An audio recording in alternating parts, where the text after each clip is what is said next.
Welcome to Too Many Movies, the podcast where we discuss DVDs, Blu-rays, and even the occasional VHS tape. I'm your host, Hal, and with me here today, Olivia. Let my camera go, you coward. Good one. Well, Olivia, I wanted to start things off by saying I'm sorry.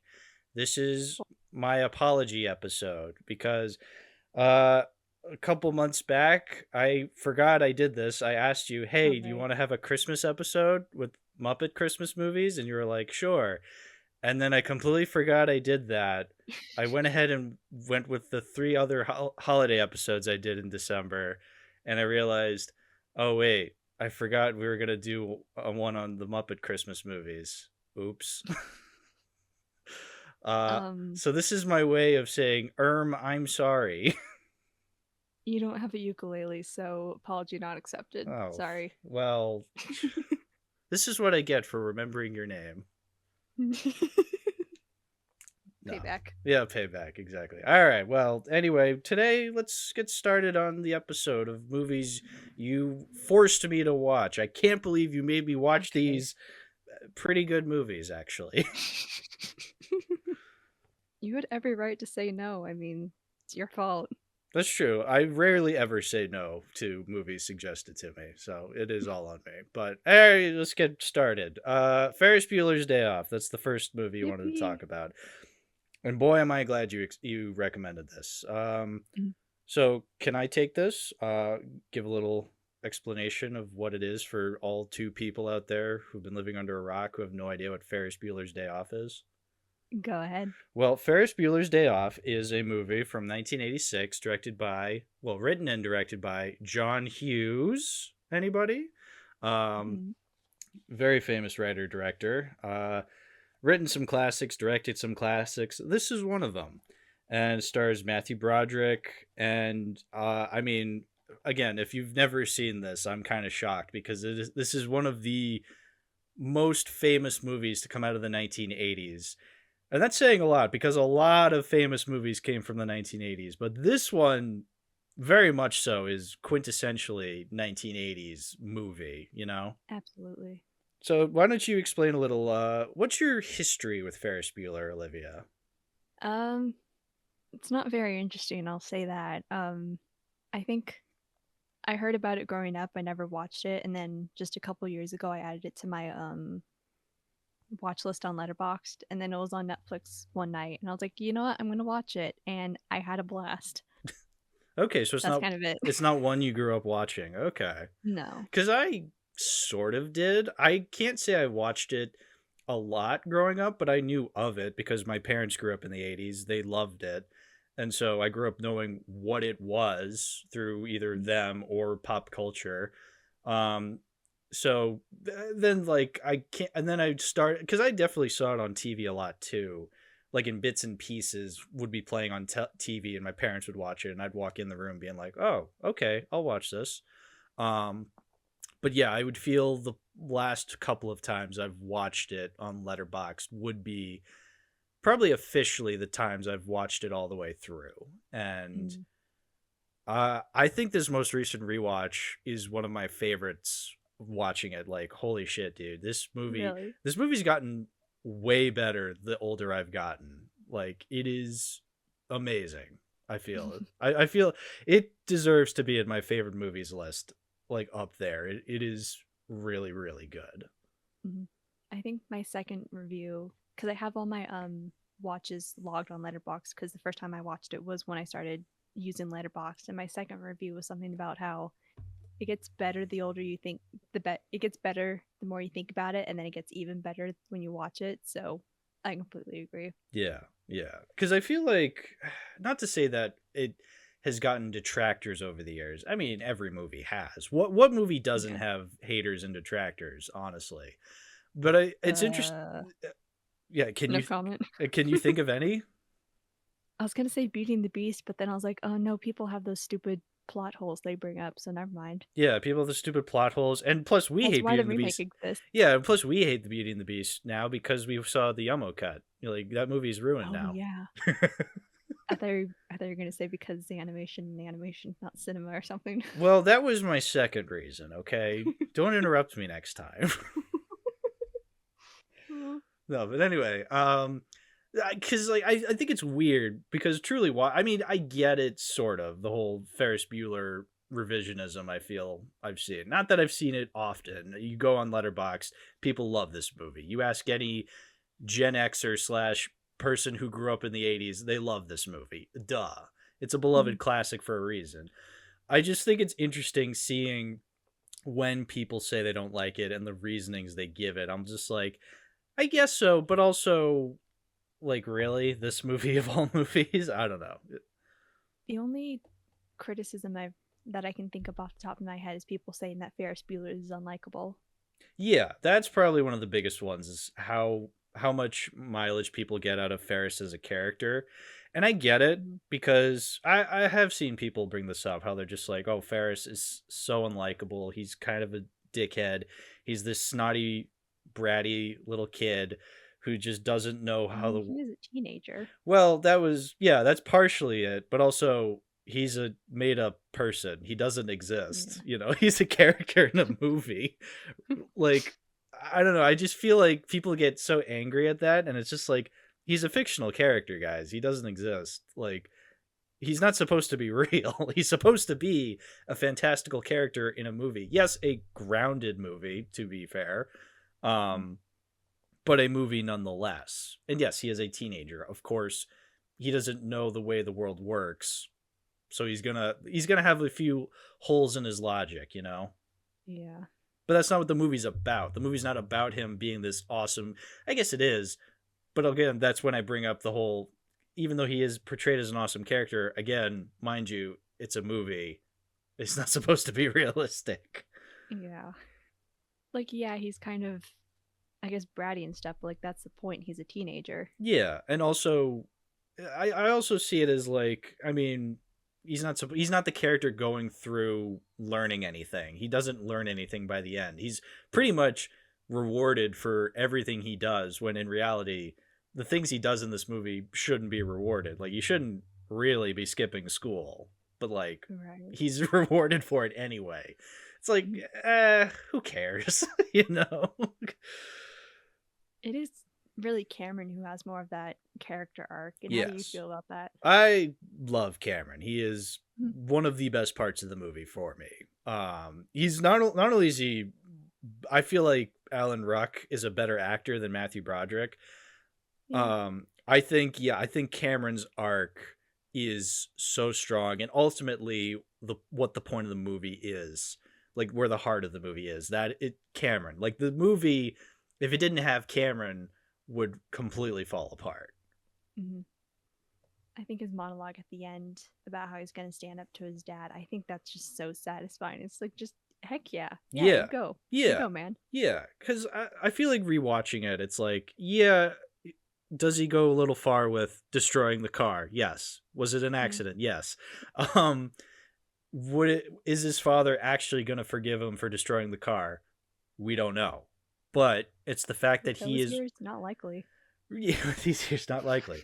But what's great is that it's the fact that he is able to come to the conclusion that he is going to stand up for himself. That is the point of Cameron. Like, it doesn't matter like how his father's going to react, how his parents are going to react. That doesn't matter, because there's a whole limitless amount of possibilities of reactions to the car getting destroyed. What matters is he is coming to the conclusion himself. He is making a choice, a sacrifice, all on his own, without the aid of Ferris, without the aid of anybody. It's him making that choice. Mm-hmm.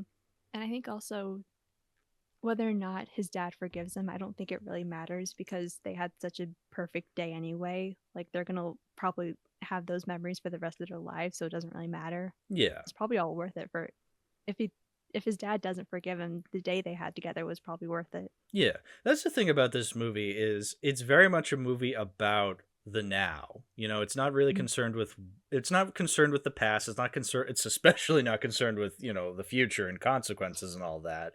It's, you know, concerned with the now. What are you doing at this very moment? Yeah. Should we begin talking about the comedy? Sure. I actually have written some notes of like my favorite quotes and gags and stuff. Oh, please. I feel I like love bouncing off of your notes, so please go ahead. oh, and just to let you know, the notes are titled "Let My Notes Go." That's okay. The notes for Ferris Bueller are labeled "Let My Notes Go." Yes. Very good. Very And good. then, speaking of which, I do believe we should start off with "Let My Cameron Go." I mean, it's the one we quote the most for some reason. I don't know. Why do we quote that part again? I mean, it's funny, but I like, why? I was thinking about it again. So I think it went back to when, I guess this is a side tangent, but I actually went to visit the Ferris Bueller house Mm-hmm. because, contrary to popular belief, it's not in Illinois; it's in Long Beach, California. And my Filming friend a and I went. movie that takes place in Illinois in California. Why I'd never. And before we went, the night before, we watched Ferris Bueller's Day Off. It was a rewatch for me, and then for my friend, it was the first time they watched it in years, and they loved it. But during the scene with Cameron singing "Let My Cameron Go," my friend was like, I bet you find that very funny because they know I'm a huge fan of The Prince of Egypt, and honestly, Right.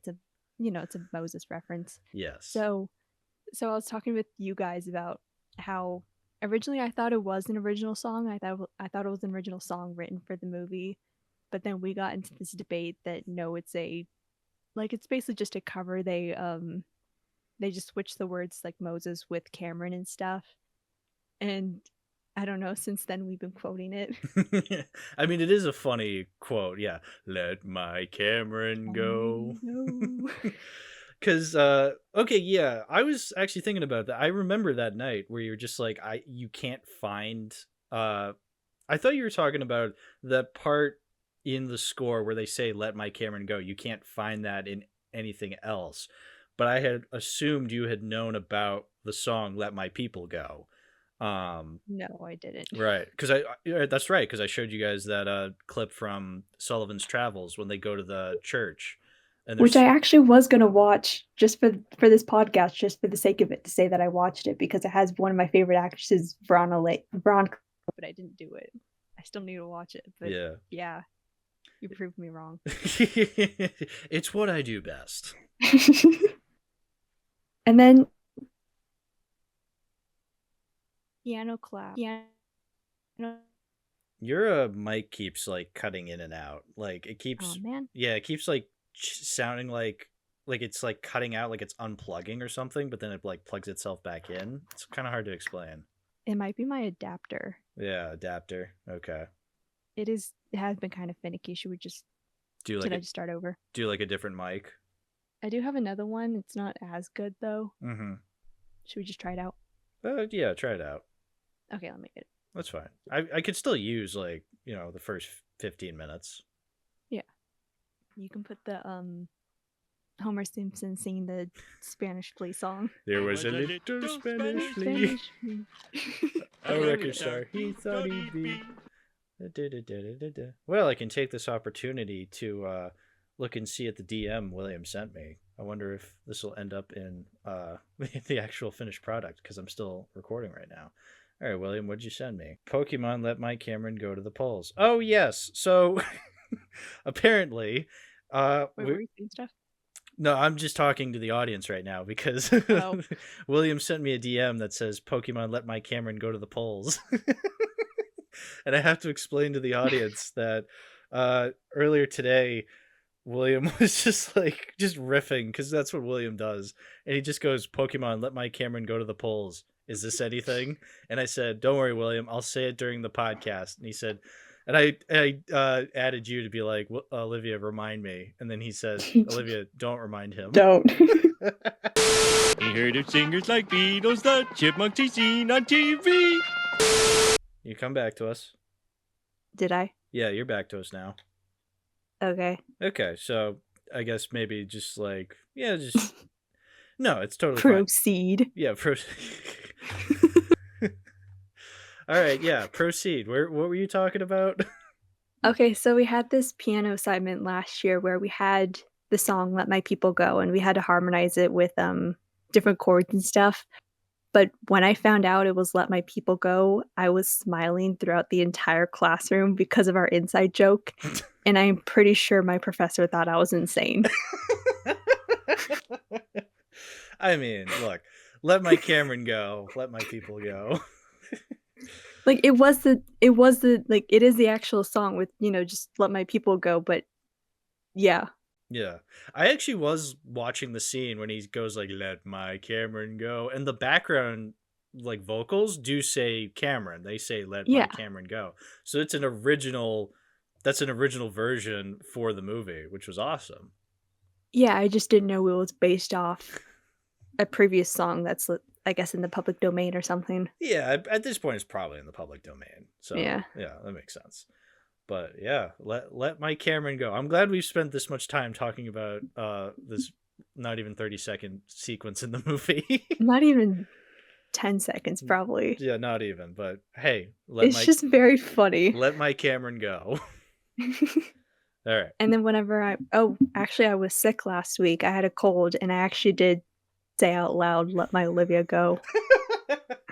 Did your cats just look at you funny, or were you seriously just the only person in the room? I was the only person in the room. Olivia. Okay. I'm a freak. Proceed.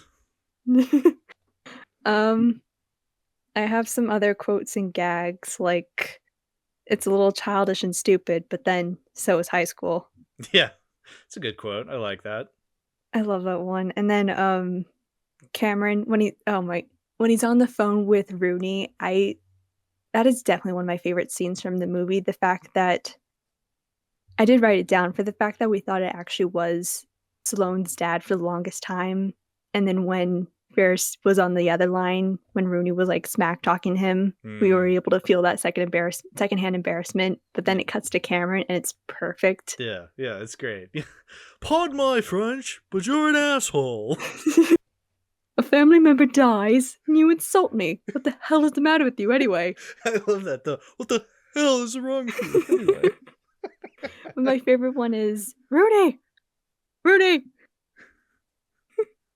The growl is just perfect. Yeah.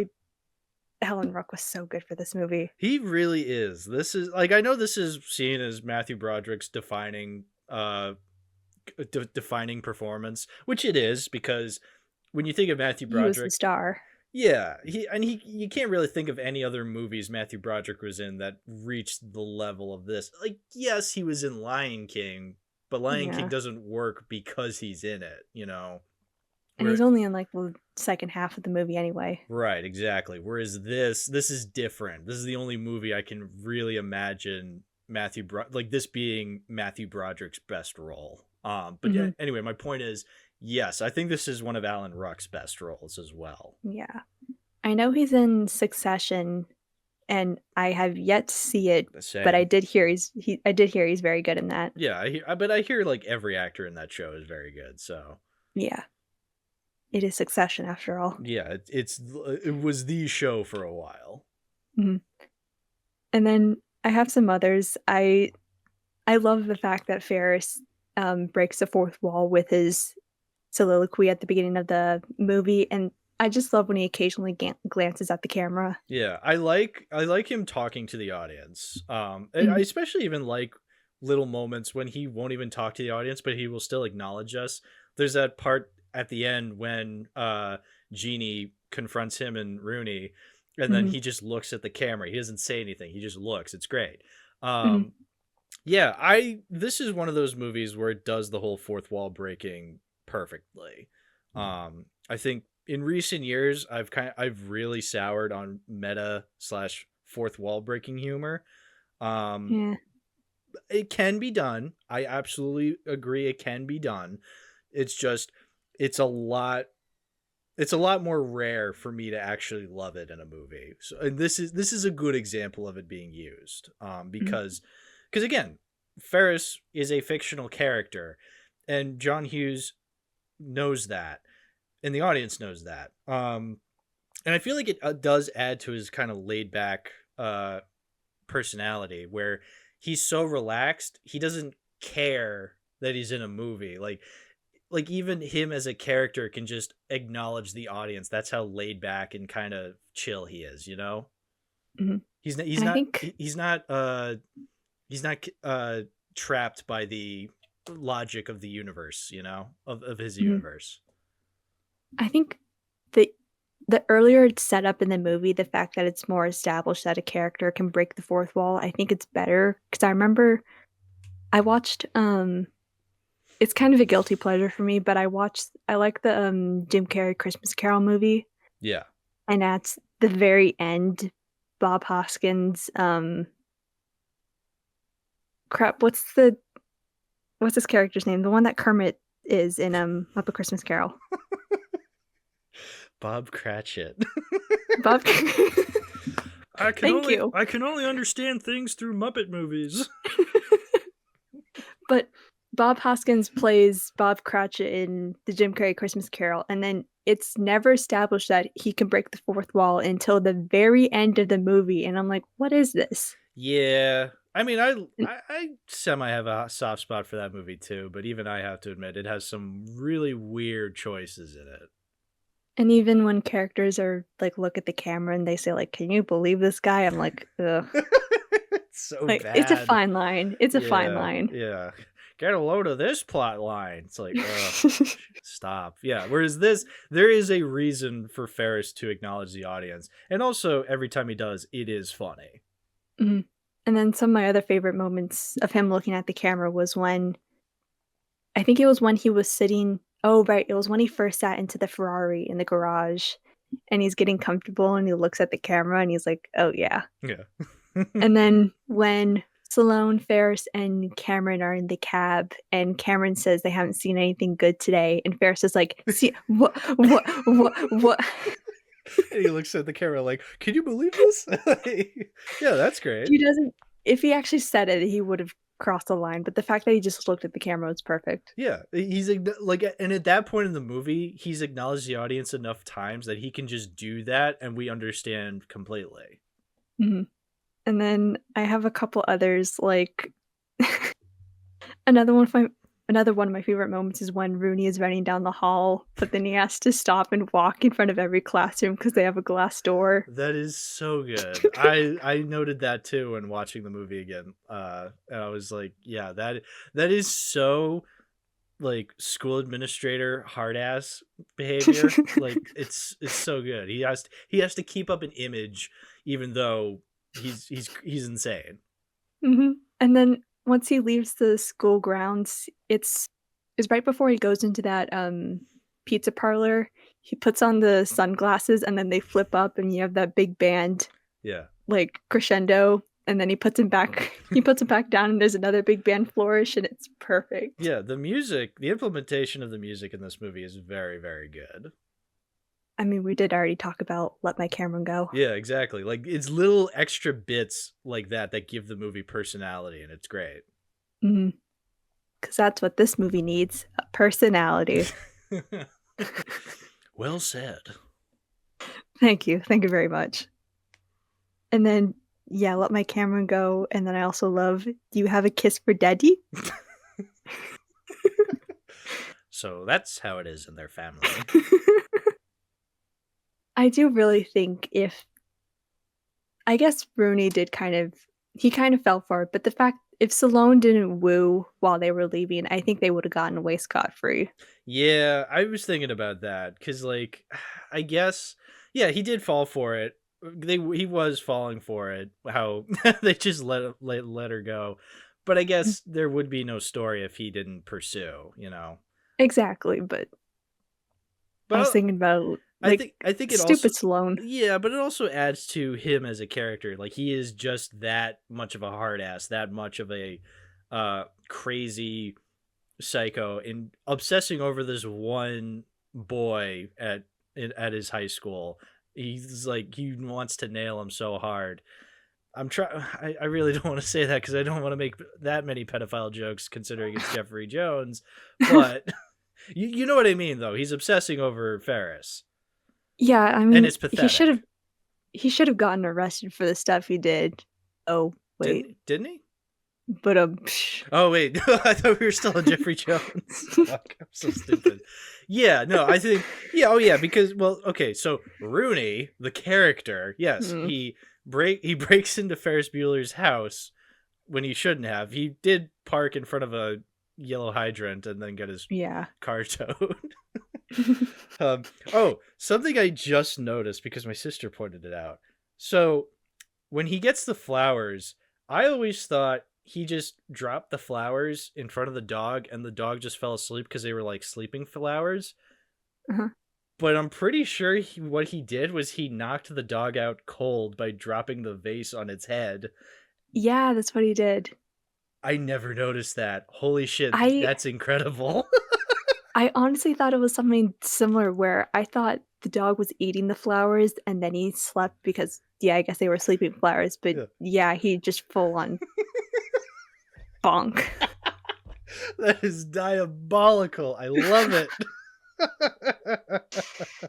Because you can see the bits of broken, shattered vase surrounding the dog.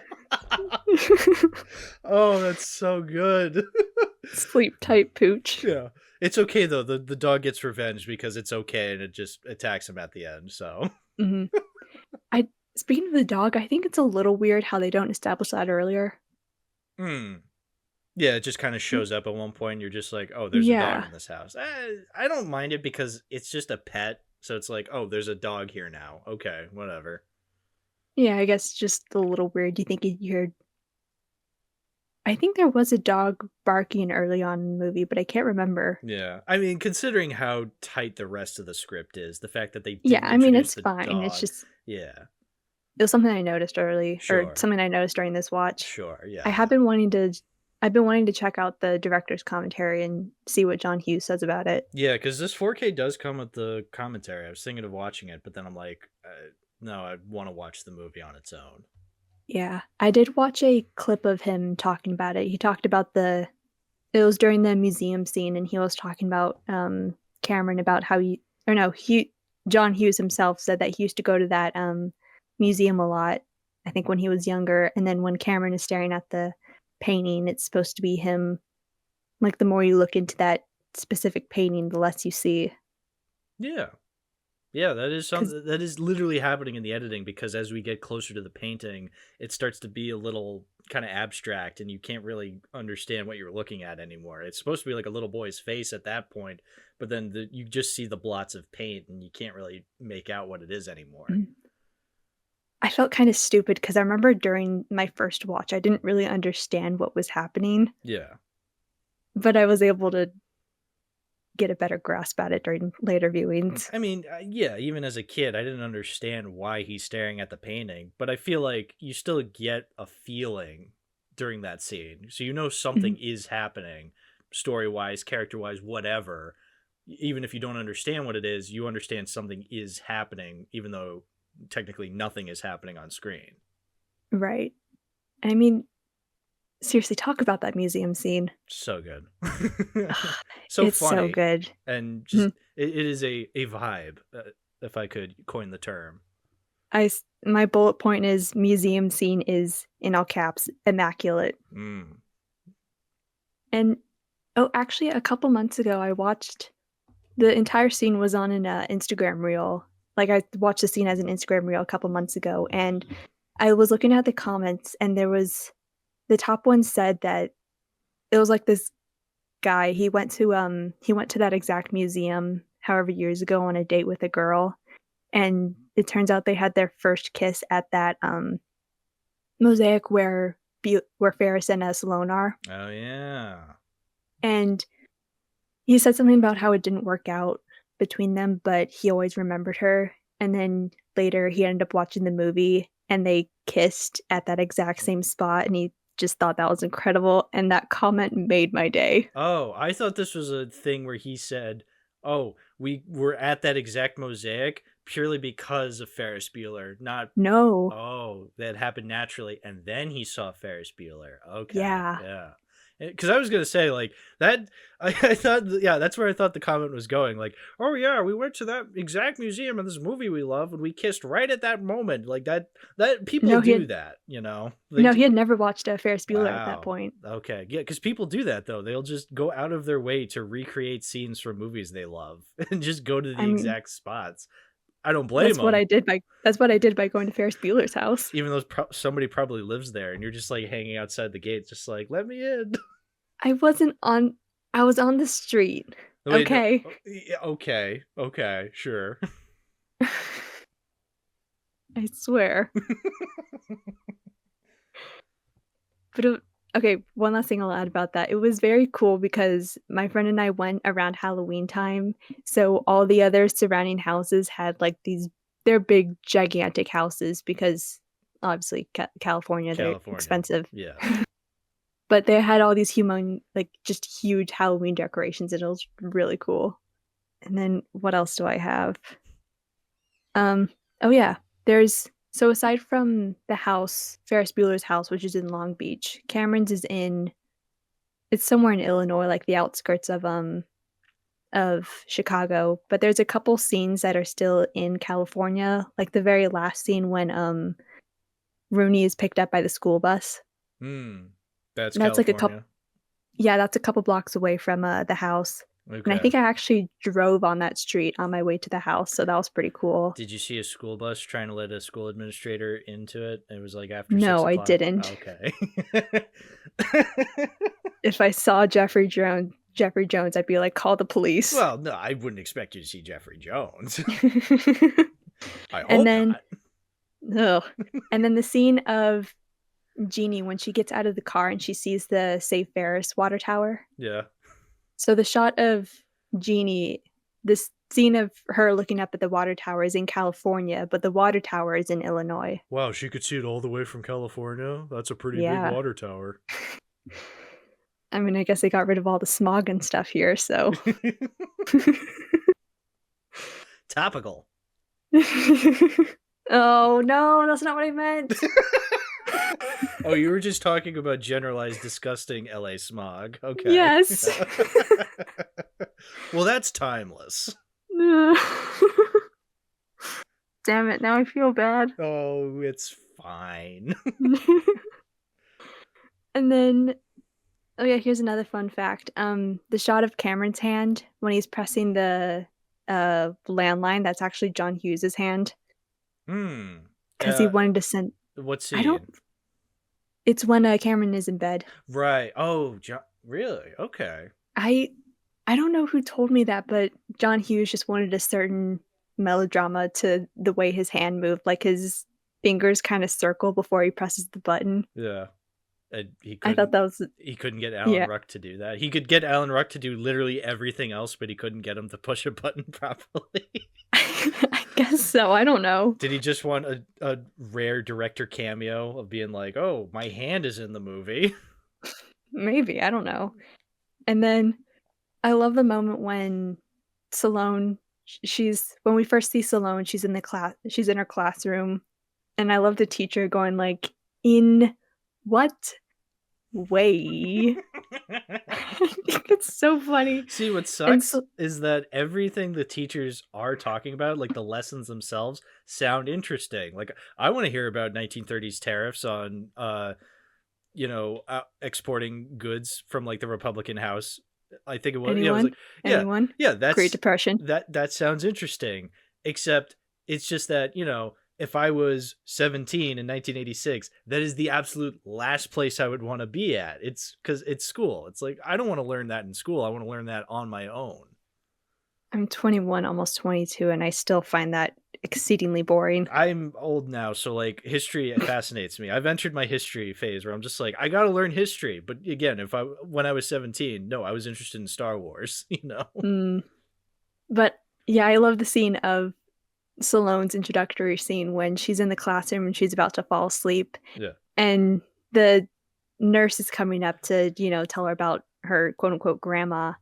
And I think it perfectly captures that feeling when you have to leave class early for one reason or another, and you feel like the coolest kid in the class. Well, I love that because the nurse walks in she doesn't even say Sloane's name yet. She goes over to the teacher, but Sloane already knows to put her coat on. I wrote that down. Yeah, because it just kind of, I like that because it shows just how in tune she is with Ferris, where she can feel that, a Ferris plan is unfolding at the moment. So she just puts her stuff on, and then the nurse says, like, Sloane Peterson. She's like, yes.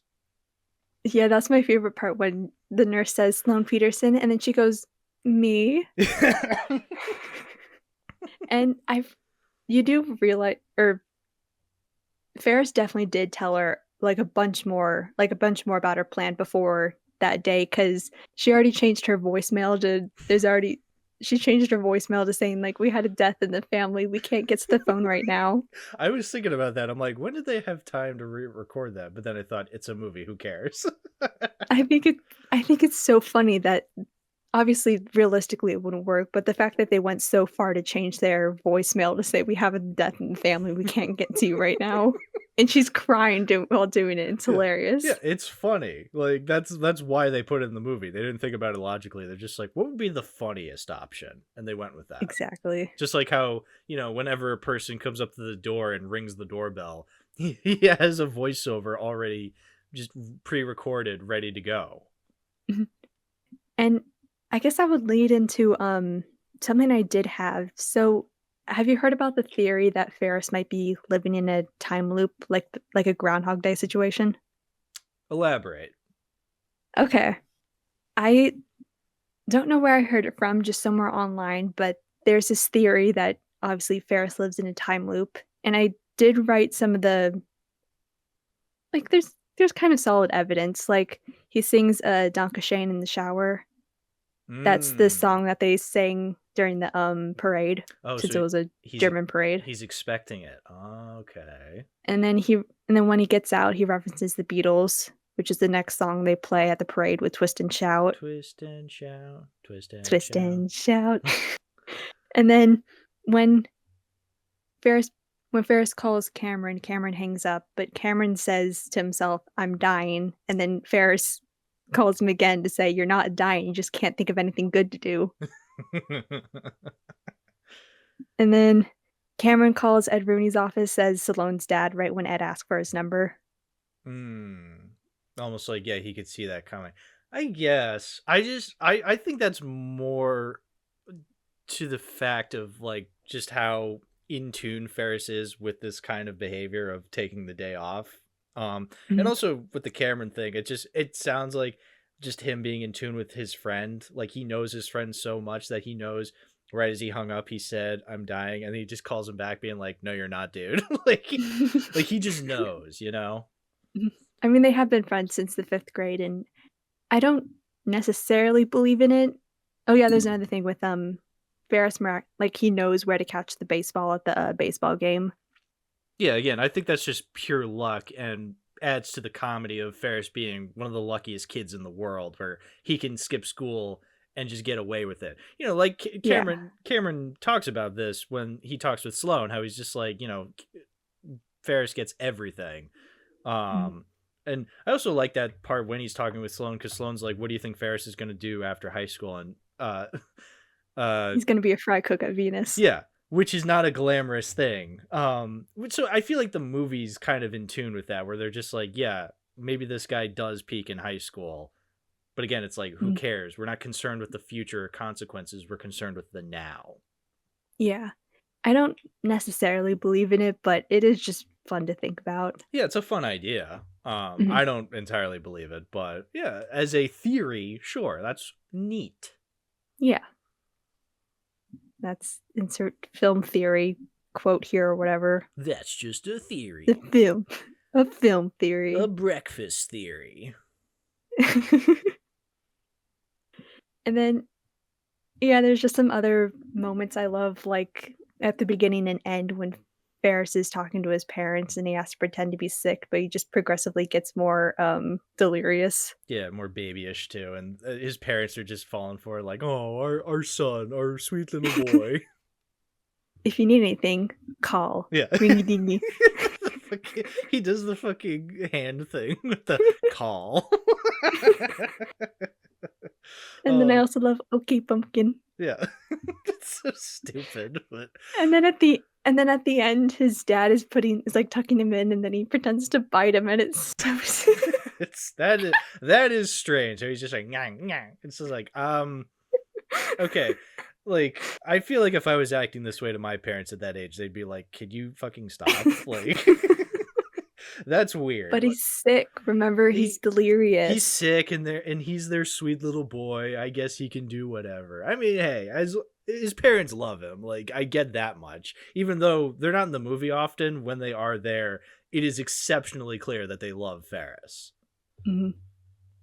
And then I wrote this down too because it's more of a what gives. But when the teacher is taking roll at the beginning, there's like 4 A's, like last names, 4 A's, 1 B, Bueller, but no C's, D's, or E's. It goes straight to F with Fry because Yeah. Cameron's last name is Fry. Yeah. Yeah, like Have you ever been in a class with 4 A last names? I mean, it's not like I'm gonna remember that, but I'm just gonna say no. I've never experienced that. Yeah, I can't remember every last name of every kid I've gone to school with, obviously. But I can't remember there being that many A's, you know? But I guess I feel like vowels would be more common. Like last names that start with the vowel like A, I feel like that'd be more common than a consonant. Yeah. And they're all variations of Adam, so they're like Adamsley, Adamson, or something like that. So I guess Yeah. that is the joke. But yeah, it is a bit strange how it just goes Bueller and then Fry. Bueller. I guess to add to the point, like, oh, Bueller's not here, but also Cameron's not here, and then we're introduced to who Cameron is. Right, which is a good idea to Yeah. establish that. It works establishing characters, yes. Yeah. And then I wrote this as my letterbox review, but I think my most underrated line was when Ferris's dad is talking to this entire scene is perfect with them almost getting to the cab, but then Ferris, Cameron, and Stallone just barely manage it. Barely are You'll get there. barely able to take the cab, and they drive away, and then the next one comes in right on time, and he and his coworkers don't realize it. And I love funny. and the fact that he did it all in one take is perfect. That's true. Yeah, it is all. It is like a one continuous shot that scene is. Mhm. And then when Ferris's dad is letting his coworkers in, and then he gets into shotgun, he says like, "Dave, we know he's got the money. We know you've got the money. We just have to spend it. That's all, you bonehead." Yeah. He closes the door and just goes, "You bonehead." I love the dark sense of humor the dad has. It's great. Because yeah, there's a moment like that. There's the moment when he's like tailing that old lady at the end when he's trying to get home. There's the part when he finally does get home and the mom is just like, "I've had the worst day with Jeannie." Oh my gosh, yes. And he just goes, "I think we should shoot her." Like, no hesitation, no bit of irony in that scene, which makes it even better. And he's just like, "I think we should shoot her." And then it just cuts to the next scene. I'm like, perfect. But aside from that, my favorite moment of him would probably be when he notices the parade music, like Twist and Shout is playing. He's like, "What is that?" And he looks at the window, and then it cuts to the parade, and then it cuts back to him, and he's, twisting. And he's twisting. It's great. It's perfect. Like, that's all you need to know about that character in that scene. It's just those 2 shots, too. The editing works beautifully in that scene because, yeah, it wouldn't have worked if he like got up and saw it and then started twisting in the same scene. It's the fact that he gets up, notices, cuts back to the parade, cuts back to him like already twisting. Like that that is beautifully hilarious. And I love that parade scene so much. It never fails to put a smile on my face. Yeah, it's very hype. It's also nice because you get to see a bunch of the ugly Chicagoans who actually probably live there as extras. Look, no offense to any Chicagoans, but you can tell which characters in the movie are actors hired to be in the movie as the main stars, and the people who probably actually live in Chicago, you know? I did hear those were real people that they recorded or they filmed. So I believe that 100%. Those look like real people you would see in Chicago in 1986. Like the hair, the clothes, that is it. Or 1985, because I assume they like filmed this in 85. A year before. Yeah, they usually do that. Mhm. Still though. I I actually do love Dankeschön and Twist and Shout so much that I've actually added it to my car playlist. They are good songs. They're really good. Did you know Dankeschön is not sung by a woman? It's sung by a dude? Yes. A boy dude, or like a guy with like a very high-pitched voice? Crap, I forgot his name. Let me check right now. Oh, I think it's Wayne Newton. But yeah, Oh, he was like a grown man. well, that's Yeah, Wayne news to Newton. me. Okay. Uh-huh. Wow, yeah, no, I did always think it was like some German lady just being like, Dankeschön. I mean, he doesn't even sound German. I guess not, huh? Why were they Yeah, playing but it I at mean, the German parade then? Answer me that. because it's called Dankeschön. Nah, I guess so. That's German. Yeah. And they could have. I wish they could have done like springtime For for Hitler Hitler and and Germany. Germany. Now, I think that would have been in bad taste, but look, I would have done it, yes, but I don't think Chicago and Germans in 1986 would have found that funny. Yeah, I guess. But look, I'm I behind you 100% suppose. on it. Thank you. Did you have anything else you want to add? No, I'm just bouncing off of whatever notes you have. I Mhm. love this movie, but like I don't know if I could really explain scene to scene. It's just something you need to experience to get, you know. Mhm. I mean, I will Um, say one thing I did notice that really hit me this time around was the baseball and how it comes back at the yeah. very end.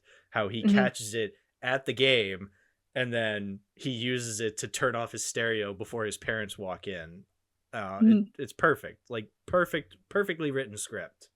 And then it cuts to the baseball like rolling into the glove and it's perfect. Yeah, that is quintessential. Every Ferris gets everything he wants, and you're just like lucky boy. Mhm. Everything just works out, which does infuriate characters like Rooney and Jeannie. But I love that Rooney and Jeannie do have different fates with kind of learning from experiencing trying to counter Ferris's uh perfectness, you know? Whereas like Mhm. Jeannie learns through the Charlie Sheen cameo being like, you know, why should I care? He's living his life, I should be living my life. Whereas Rooney doesn't learn and gets attacked by a dog and has to embarrassingly walk onto a school bus full of kids who Mhm. just look like the biggest geeks in the world. And he sees the fucking Rooney eats it. Rooney eats it. Yeah, he gets his car towed. Just everything just falls apart for Rooney, as it should, Mhm. because again, he went out of Jeffrey his. Jones. Well, I'm sorry. Yes, but also Rooney went out of his way to ruin this kid's life when it's like he's a kid, dude. Like Yeah. you don't have to take things that seriously. Yes, you should be a respected school administrator, a dean of students. I always thought he was the principal. He's the dean of students, right? Yeah. Yeah. Is that not another name for principal? I don't know what a dean is. I never had a dean growing up. It So, sounds more it yeah. just sounds more like a formal word than principal. Yeah. The dean of students. I think they do refer to him as Principal Rooney at Yeah. some point or another. Maybe. So I think it's just a synonym. Yeah, I guess so. I don't know. Well, weird. Yeah. But yeah, no, And he's a piece of shit, but like yep. yeah, he's the kind of teacher we shouldn't have. Where okay, you clearly didn't become a teacher or an administrator or an educator of any kind to actually teach students. You became a teacher to have, you know, authoritarian you came to be you become like Come on. an authority figure. Yeah, I got it. You know, you just want to boss children around because you probably got bullied in school, and he's just like, I'm gonna get back at the Ferris Buellers, because he probably grew up knowing Ferris Buellers of his own when he was in high school. Yeah. And so now he's an educator to be like, I must stop all the Ferris Buellers, when it's like, you can't. Like, sorry, kids are shitty. Okay, it doesn't help to be a piece of shit yourself. You're just continuing a very toxic cycle, my friend. Yeah. And I will say about the Charlie Sheen cameo, it's a jump scare, but the thing I hate most about it is that he's actually really funny. Oh yeah, Charlie Sheen, say what you want. Crazy individual, but Uh-huh. he can deliver some pretty good performances in his time. And yeah, he is really funny in that scene. And this was before he was famous. That's true. Yeah, well, yeah, because he's part of Right. the Sheen family dynasty. Mm. Because his father is Martin Sheen, President Bartlett in The West Wing. I have to shout that out because I'm currently watching through The West Wing. Brother of Emilio Estevez, Repo Man. What else was Emilio Estevez in that people would know? I don't know who that is. You don't know Emilio Estevez? Martin No. Sheen's son? The guy in Repo Man and the Mighty Ducks? I don't know Repo Man. You don't know Repo Man? I mean, I know Mighty Ducks. Okay, well, he was in the Mighty Ducks. He was the coach. I've never seen it, but I know I've never seen it either, but I know that's like one of Emilio Estevez's claims to fame. Not only is he the son of famous actor Martin Sheen, half or full brother of Charlie Sheen. Who knows? Yeah, I don't know. But anyway, he's also part of the Sheen/Estevez family dynasty in Hollywood. Mm. And then you talking about Rooney reminded me of another scene it's somewhat with the Rooney scenes and like just the high school, and it's those 2 or 3 freshmen who are calling Ferris and he's saying how sick he is, but he's using the keyboard to like sneeze and yeah. And he makes an alien reference, which I understand now. Oh yeah, he's just like, I mean, I understood it beforehand, but now that I've seen the movie, I'm like, haha.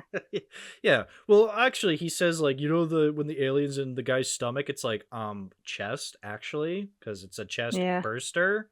But whatever, it's a nerdy nitpick. I get it. I'm just being an asshole. And I love when he like slams his arm on it and you hear like all sneezes and coughs and there's a fart in there. Yeah. And they're just like, oh man, you sound really sick, dude. Yeah, a little bit. Do you think you'll be alive by this weekend? Yeah, I think so. So funny.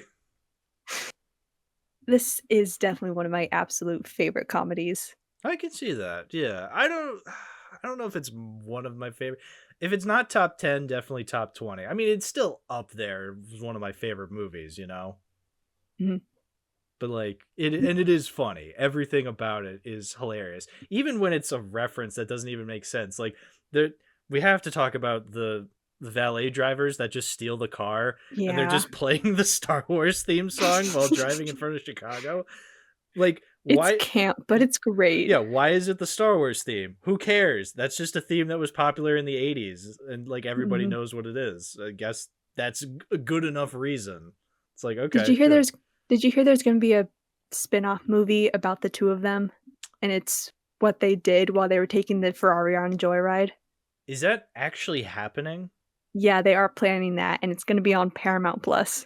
Okay, cuz both of those guys are old. I'm pretty sure one of them's dead. Yeah, I'm pretty sure the black guy is dead. So, and the other guy who was in Mario 93 movie, for those who are interested in hearing, yeah, he was one of King Koopa's hired goons. Him and Fisher Stevens.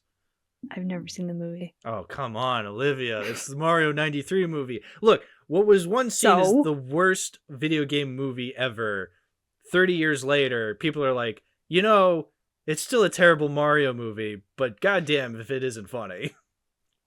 Again, so. Therefore. Proceed. All right, proceeding with the review. Okay, no, to go back to that. So... Okay, obviously they're going to hire new actors to play those characters, but it's just like, I mean, I guess if you're going to do another movie related to Ferris Bueller, I guess I prefer a spinoff on what the two guys do while they're on their own quest, rather than a legacy sequel, which would be gross, or a remake, which would be also equally gross. Yeah, like, those sound awful. Okay, there was a Domino's commercial where it was Joe Keery as Ferris Bueller, and it's honestly very funny.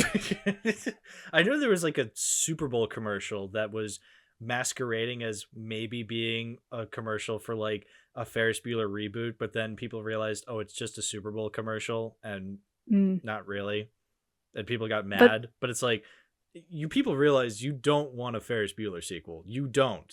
Like, Yeah. I know I'm not trying to be all gatekeepy, but I am going to be gatekeepy. Do not make a Ferris Bueller sequel. It is a terrible idea.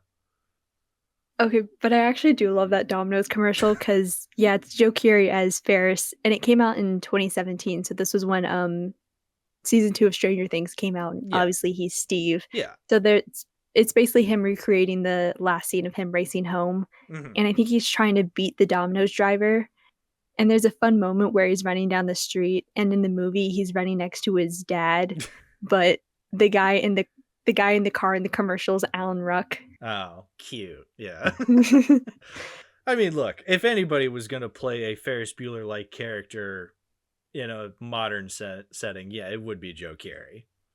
Even though he is in his 20s and stuff, but I love that man. No, he's like 30-something right now, right? Oh, jeez. Yeah. He's like 40. Maybe. Oh, yeah, because Stranger Things came out like... 2016. Oh my gosh, he's gonna be 9 years old this year. Yeah, wow. So yeah, he's like what, 70 now? This is my "We Are Who We Are" moment. Yeah, that's right. It is. Damn it. For context, the one night we were in Wheel Night, and I don't remember how it got brought up, but William brought up "We Are Who We Are" by Kesha, and we clicked on the music video for it, and the video upload said uploaded 13 years ago. And I had a mental breakdown. I don't know why that song specifically. Because, like, I guess listening to it and then seeing the 13 years ago uploaded thing, like, the mixture of that, it hit me. And I was like, fuck, dude, really? Yeah. Yeah, that hit the hardest out of all things. I don't know why, but yeah, now "We Are Who We Are" is now forever associated with that moment where I had a mental breakdown where I realized, oh, we're getting older. Still a good song. I like it. Yeah. And I forgot the top comment. Obviously the commercial's on YouTube, but the top comment is like Joe Keery's an 80s star and it's 2017. Yeah. I mean, he had great hair in the show. Like great 80s hair. Does. Mm-hmm. I hope he still doesn't have it because again, he's like, 100 years old now. So crying out loud. Okay, and something else I wanted to bring up. So the whole field trip to Chicago, doing all the stuff they did on that day, that is on my bucket list. But I do want to ask you, what is the one, maybe not one thing, but what is some of the stuff they do that you're most interested in doing yourself, if you had the chance to? Yeah. I mean, I feel like because this is our second time talking about a Chicago movie on this podcast, even though I've never been to Chicago. Someday I'm going to have to go to Chicago and experience all of the Chicago stuff. I want to go now because of this. Yeah, exactly. I definitely want to go to the top of the Sears Tower. Willis Tower, I guess. It is called the Willis Tower now. But it's not airplane proof, but it does have a lobby. 3 for 3, let's go. I know. I'm going to let you handle the Scooter Tricks references. Because you're very good at it. Thank you. I'd be cool with going to like a Cubs game, go to Wrigley Field. I feel like that'd be cool to experience at least once, even if they lose horribly because it's the fucking Cubs and they're losers. But hey, I'm a Red Sox fan. I get what it's like to root for losers because listen, we were the biggest losers for 86 years. The only MLB games I've gone to are the Angels, and I've actually been on the Jumbotron before when I was younger. Angels in the Outfield. I have not seen the movie. It's been close to 2 decades at this point since I last watched Angels in the Outfield. Wow. I know. It's one of those movies I remember watching as a kid that I have not seen as an adult, and I'm like, it's probably not going to be good when I rewatch it, but who knows? It's Angels in the Outfield and the Mighty Ducks I have not seen, and both their stadiums are pretty close to one another. Right, exactly. So, yeah, so I go to a Cubs game. I definitely go to the Sears/Willis Tower. I'd go to that museum. Like, I really want to go to the museum. Yeah, it'd be cool. I've been to the New York Museum of Art. But like, yeah, I guess it would be kind of cool to see a Chicago Museum of Art. Mm-hmm. I have heard finding the paintings that they featured in the movie. I heard they're pretty hard to find. Really? Like they're in a specific wing that you have to. Yeah, that's what I've heard from other people, but I think that might be the one I want to go to the most. Wait, there's impossible wings in the fucking Chicago Museum of Art? No, it's like I guess it's a big museum, so it's just difficult to find. Okay. Because like again, that just sounds like it's part of the it's impossible to get there. But it's just confusing to get there. Okay, yeah. I mean, it's a museum. It's a museum in a major American city. It's probably going to be a pretty big museum. And then I think the tower will be my second. I highly doubt they'll let you stand on the railing and like lean over. Probably I bet not. so many people have done that over the years, and I'm pretty sure they have to tell people not to, but I do want to do that. Yeah, because I love skyscrapers. I love visiting the tops of them. I've been to the top of both the Empire State Building and the One World Trade Center, and it's really cool seeing the New York skyline. It would be really cool to see the Chicago skyline. Yeah, that would be cool. And then I doubt they still do the parade, but I mean, just being able to experience that would be amazing. Yeah, I guess so. I don't know. I've never been a fan of parades. I haven't either. Yeah. I have a reason, because I used to be in parades in marching band in high school, and they were the fucking worst. Ugh. Like we would perform parades in the cold of November and then the intense heat of May. Oh, jeez. We also right. We once did a parade in DC because we went to Washington DC for a band trip in, I want to say 2014, and it was May in Washington DC, and we marched in our fucking marching uniforms. It was fucking awful, but I guess it was cool because we got to visit the Capitol building, and we couldn't visit the Washington Monument because it was under construction. So, fuck that. It's like, I want to go to the top of the Washington Monument, but I never got to. The only parades I've really experienced recently are Disneyland parades, and even like just parades in general, I find them overrated. So I was in a Disney World parade too, because then my senior year, so that was my sophomore year band trip. My senior year band trip, we went to Disney World in Florida, and that was, the parade sucked, but the trip was cool. You'd like this. I don't know if I've ever told you this, because so we went to that trip and we went down, we were there to do the parade as a marching band, but then we also got to go into a band room and perform and get conducted by Alan Menken. Shut up. Have I never told you this? What? No, I don't think so. Yeah, Alan Menken conducted us. And here's the fucked up thing. I didn't realize it was Alan Menken until weeks later. Oh, yeah, I think you did tell me this. Yeah, he just walked in. He's just like, hello, folks. I'm Alan Menken. I'm with the Walt Disney World Corporation. I'm with the Walt Disney Corporation or whatever. And I'm just like, what? Oh, yeah, he's probably just, some music guy. I mean, he was really funny. He was really cool. But then weeks later, like, people were like looking him up at lunchtime, and they're just like, oh yeah, he conducted the scores for Beauty and the Beast and all this stuff. And I'm like, oh, that Alan Menken? I was like, oh, I'm stupid. Wow. The funniest thing I remember him saying was we were like playing, and then he looks to the percussion, and he says to one of the percussion kids, the kid who was on the gong, and he says, like, young man, you really need to hit that gong a lot harder. And he's like, do you know what would happen if you actually broke it? He said, nothing, because we're the Walt Disney Corporation. We'll just buy a new one. Which was really funny, because we, as a high school, we're like, we only have the one gong. So that's why we would hit it hard, but not that hard.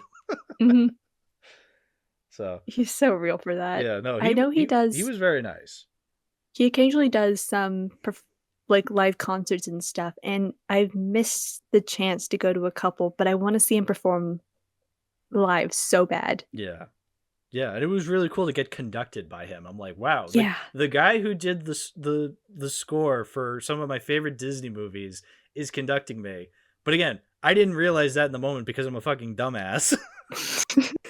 Like, I didn't realize until weeks later. I'm like, oh, that was that Alan Menken.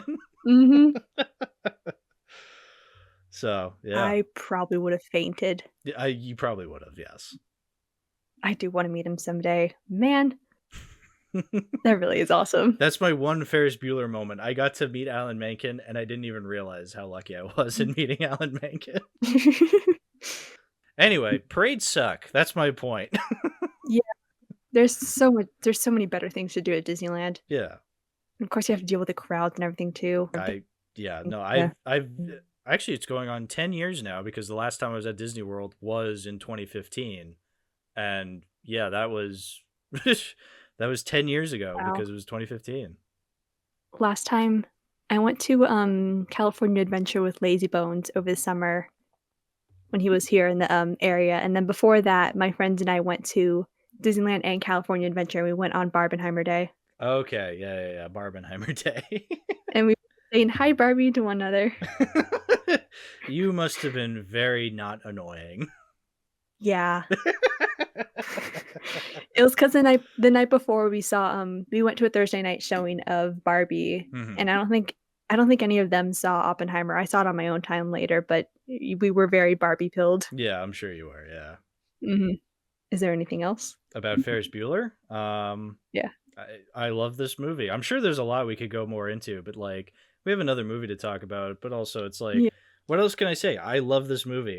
Again, like I said, I love it even more now watching it as an adult, like really appreciating what it's going for. It's a great fucking movie. It's just I as love this funny. movie. It's just as funny as it was in 1986. Mhm. So I'm definitely keeping this 4K. There's not much to say. It looks great on 4K. I'm even impressed with the packaging. Like, the box it's in is actually very sturdy, and I've noticed that with some 4Ks, the boxing is just so kind of flimsy, and it really kind of sucks, because sometimes the contents on the disc is fine, like it looks great, but the box itself is just kind of flimsy because it's modern and whatnot. But no, the Paramount did a great job with putting this on 4K. I'm very impressed. Yeah. I know there's a steelbook of it, and I love getting steelbooks of my favorite movies, so I do want to get it at some point. Mm-hmm. So, But whenever I guess it was when Target was still selling physical media stuff, they would sell the 4K of Ferris Bueller, and I was like, yo. Yeah. Oh, dude, I've been to Target ever since ever since they stopped selling physical media. It is miserable. But even when they were selling physical media, It was miserable, the output they had there. It made me depressed. Like, one day, I feel like it was like months ago, when they still had some physical media there, I went to Target with my sister, and I was so fucking miserable looking at the selection that when we got out of Target, I'm like, all right, that's it. We're going to Bull Moose. And we just drove all the way to my local Bull Moose. And I was like, finally, old fucking VHS tapes and DVDs for me to peruse. I actually do have I took this picture one time when my friends and I were at Target. So I think I'm able to send it right from my camera roll. But we came upon this. Oh, no. My favorite anime, Goosebumps. My favorite anime, The Goonies. My favorite anime, Click. My favorite anime, John Wick 2.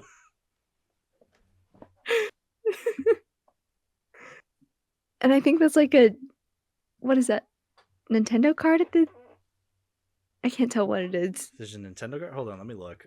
In front of the Dog's Journey. Or I think that's... No, I think that's an actual... Oh, no, that's Dragon Ball. Oh, okay. That's like the one anime that's there. I thought it was Red 1. Oh, no, this was like about a year and a half ago. Yeah, exactly. So Red 1 wasn't in our mortal realm as of yet. Yeah. But yeah, my favorite anime, Pixels. Yeah, so it basically looked like this for the past year or so, and then my friends and I went back there before we saw Wicked, and I noticed it was completely gone. It's just been replaced with books now, which I mean, good for books. Yeah, but it also is funny to me that books have outlasted physical media at Target. Yeah, because I thought, movies were supposed to replace books, and now books have completely replaced movies. It's odd, but I think it might be because of a book talk. Oh yeah, no. Like I know that's a huge thing. People are still reading books to this day, and even if it is, I am. yeah, That makes me sound smart. yeah, even if it is just something as annoying as book talk, at least people are reading, Yeah. So, yeah, you know what? Good riddance. Fuck Target's physical media outlet. Like it was bad before. It sucks it's not there anymore, but it was also dog shit. So fuck them. And I don't have Bull Moose here, so I think the only selection I have is Barnes and Noble. Yeah, I mean, you could order online with Bull Moose. Like, I have friends in California who have ordered stuff through Bull Moose. They're like, "Yeah, I found this thing on Bull Moose." So I'm like, "But you're in California. You're nowhere near New Hampshire or Maine." And they're just like, "I just ordered it online." I'm like, "Oh, duh." They have a website. I try to pick up books and movies and stuff in person. It feels more of an experience. No, I get it. Yeah, absolutely. Yeah. Yeah, and if Barnes and But I Noble guess- is that, it works. Exactly. All right, why don't we move on to another movie about Chicago, aptly named Chicago. Chicago. Chicago. Chicago. Chicago. I knew that was going to come up in conversation at some point. Was that in like Victorious or something? Yeah, Trina, her sister, did a one-woman show called Chicago, or it was called something. But like the one thing I remember her is her just going like Chicago, Chicago, like yeah. I never watched Victorious. I was more into Disney Channel. Okay. But every time I do mention Chicago, people do mention it. So I feel like Yeah. I was obligated to. I remember the first few seasons of Victorious. I didn't continue it after a while because I'm like, oh, this isn't that funny. And then, yeah. And also the Dan Schneider stuff. So like, ugh. Well, Not to keep bringing up Predators or anything, but well, we're talking about movies and shows from the industry. Predators. oh are gonna no, come we're up. talking about a Harvey Weinstein movie next. No. I was gonna say, I was like, Miramax. Wait a minute. And then I looked it up. He's not one of the main producers. He's an executive producer. Yeah. But it was really funny because I'm like, Miramax, eh? But like for an hour and 50 minutes, I'm having a gay old time, and then the credits show up, and you see Harvey Weinstein. You're like, oh no. I mean, look, it's gonna happen. Unfortunately, Yeah. That's just the reality. It is a Miramax movie, so Yeah, it's a Miramax movie, but also just the entertainment industry is just full of these assholes. It's just a reality. freaks, derogatory. Yeah. But, we're not here to talk about the industry. We're here to talk about Chicago, the movie. So, But I mean, this does have the industry in it. well, it does have, because the movie's about, the media attention and how dangerous that can be. So, Mhm. yeah. Should I begin with this? I introduced Ferris Bueller. This is all you. Okay. I guess I'll start with my origin story. So, my origin story with Chicago started with Glee. Uh-huh. And Proceed. I guess Doug Walker too, so pick your poison. Catherine Zeta-Jones. Oh, I'm so glad we got to bring that up because I was thinking this was probably my first official Catherine Zeta-Jones movie. Is it? Really? I think it is because even if I have seen a movie with her in it, I don't really acknowledge that it's Catherine Zeta-Jones. But this time I was just like, oh, it's Catherine Zeta-Jones. First introduction was with Glee because they covered Cell Block Tango. And I watched it the other night, so it's supposed to be the 6 Mary Murderesses, and then in the episode they only show 2 of them, and then on the soundtrack they only show 3, so none of the 6 singers never actually sing. Whatever. So that's bizarre. Okay, yeah, just keep going. Yeah, so that was my introduction to Cell Block Tango, and I was like, okay, this is a really good song. And then around that time, that's when I was really into Nostalgia Critic and stuff, and he has his top 11 villain songs, and he has Cell Block Tango in there, except he says it's He Had It Coming, that is not what the song is called. Oh, Doug. Really? Villain song. Huh. Yeah, I guess this is a villain song. That's awesome. So yeah, it was that, and then Doug talking about the movie, and I was like, okay, I want to check this movie out for myself. And I think the only way I could was getting a DVD.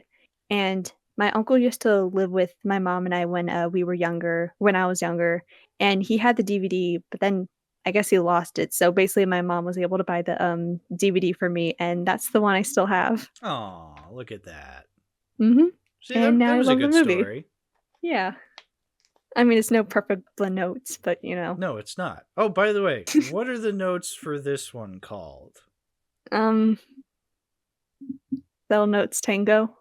Cell notes take. All right, you know what? B plus. I like that.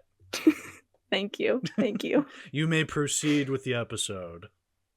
Okay, so I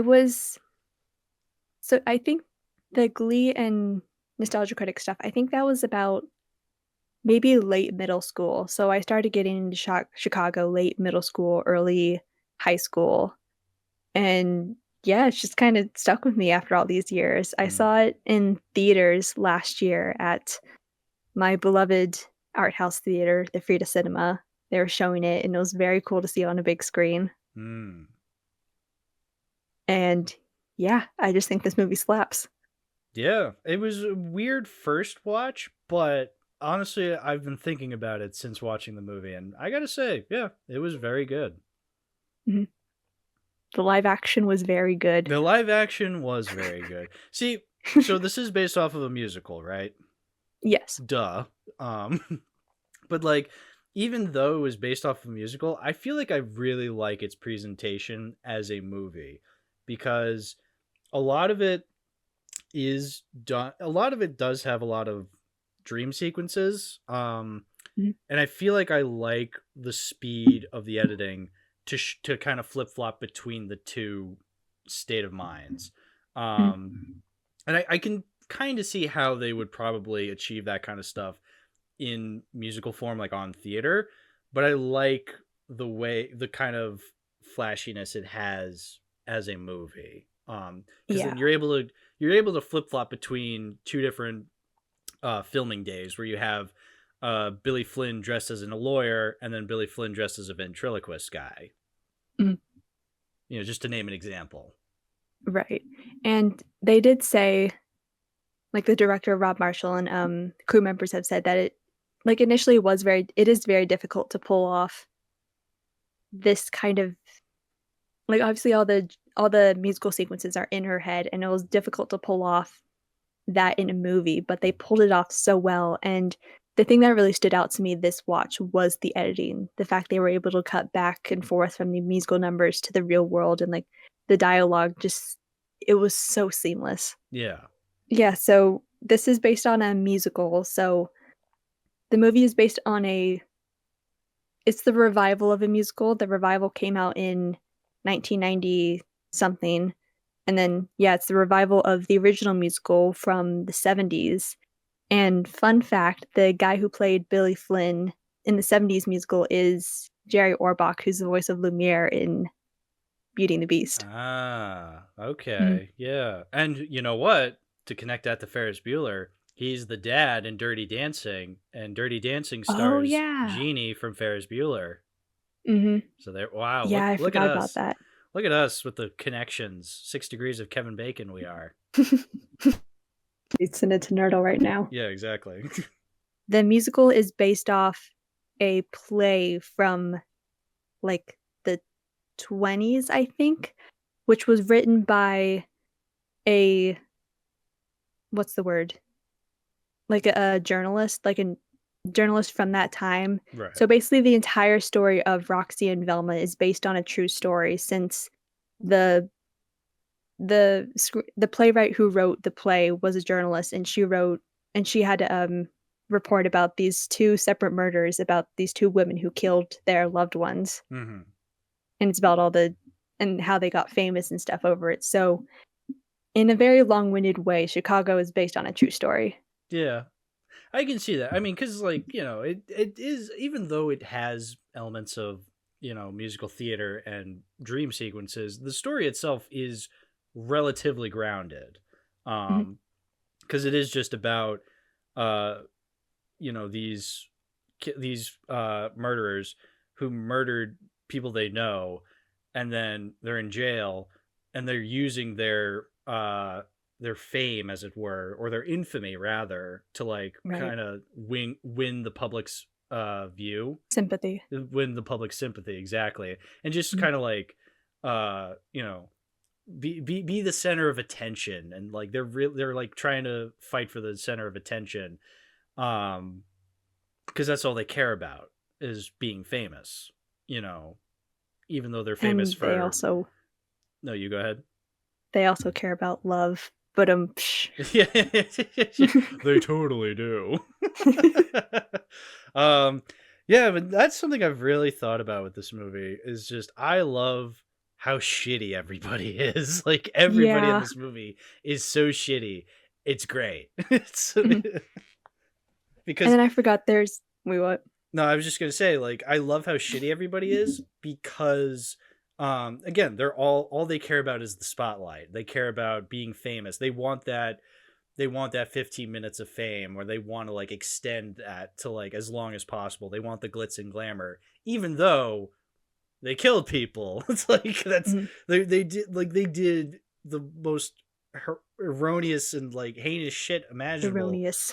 just to be famous. It's diabolical, but it's great, you know? And I forgot there were two things I forgot in that timeline. So in between the musical and the play. So after the play, which I think was I forgot which year specifically, but in the 20s, there was a 1920s movie that we've talked about called Chicago, Yeah. which is basically Chicago, but it's called Roxy Hart. And Mhm. I haven't watched it, but I think it's just another adaptation of Chicago. So there's a whole bunch of movies and musicals in this timeline. Right. And even though I'm a fan of the movie, I'm not really a fan of the musical soundtracks, and I have yet to watch the full musical. I watched a slime tutorial of one of the 90s performances. Like, it's on YouTube, and I watched some of it, but I just never got around to the whole thing. Am I gonna have to explain what a slime tutorial is?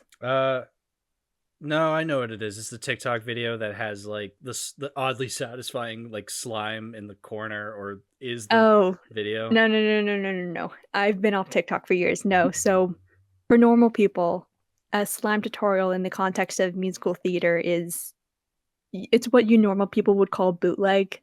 It's just when you upload a full musical and you say, like, Hamilton full musical or something like that, it's gonna get taken down because of copyright. So you have to say, oh, it's a Hamilton slime tutorial. Okay. Oh, thank God. Yeah. No, I thought it was just like, one of those oddly satisfying slime tutorials. It's just people like melding with slime, and there's like an AI voice talking over it. No. Okay. I am not that brain rotted.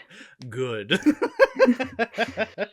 But yeah, I need to get around to that, but maybe it's because I am so conditioned to watching the movie that whenever I hear anything else, it just sounds weird. Yeah. Like the singer for Roxy in the musical, she's very vibrato and she kind of talk sings her lyrics. And it just kind of sounds wrong. Hmm. And I'm honestly not a fan of it. But I will say, in the scene when Roxy sits down, it's like right before Mama Morton shows up, and there's that cellmate next to her, and she's like, "You ever had Morton before?" Yeah. So that's Cheetah. I forgot her last name, but that's a cameo from the original Velma, like the Velma from the original Broadway show from the 70s. Oh, So it's a cool cameo. Yeah, that's cute. I sound like such a fake fan for saying I haven't seen the full musical, even though I love this movie, but I mean, I've never seen the full musical either. yeah, but I mean, like, you were just introduced to this movie. That's true. I only know about this movie because I watched it 2 days ago. That is as much as this is the most I've ever cared about Chicago the musical in my life. I've been a proclaimed Chicago fan for years, and I can't say I've seen the full musical. Wait, proclaimed? You mean self-proclaimed? Like, have you proclaimed this yourself, or have other people other than yourself? Like, saying I'm a Chicago fan. Well, you've never been to Chicago, the city. So?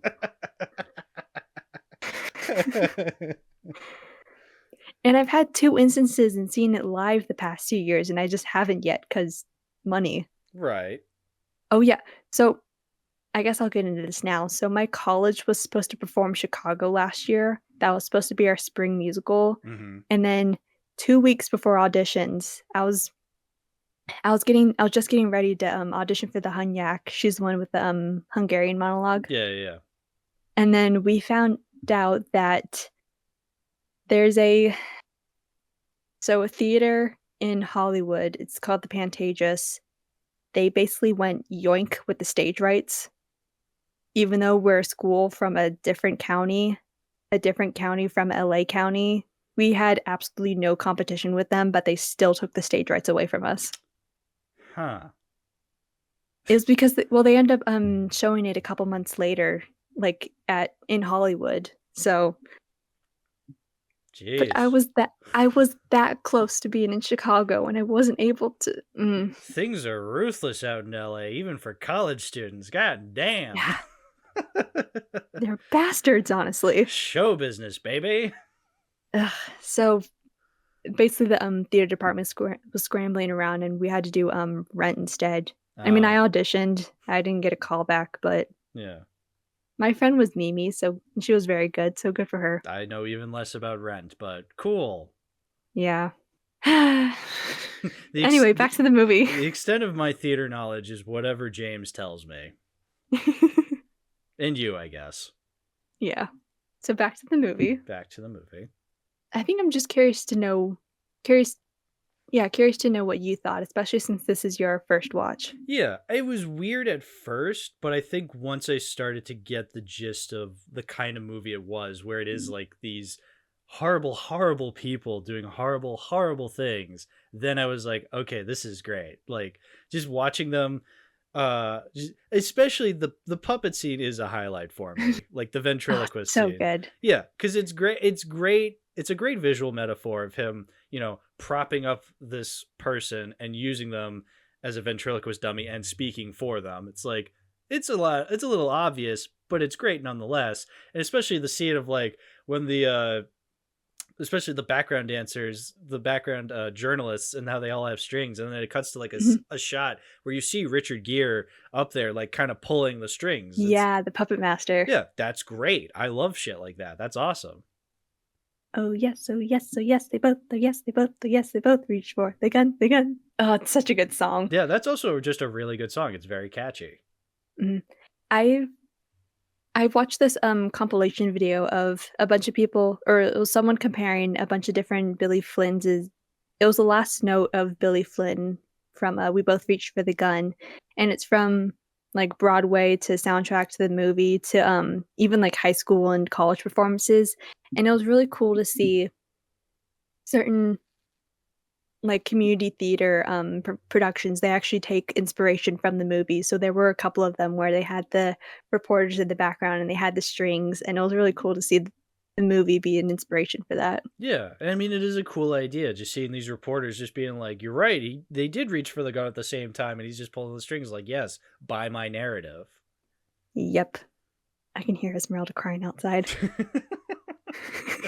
I mean, it wouldn't be an Olivia episode without Esmeralda.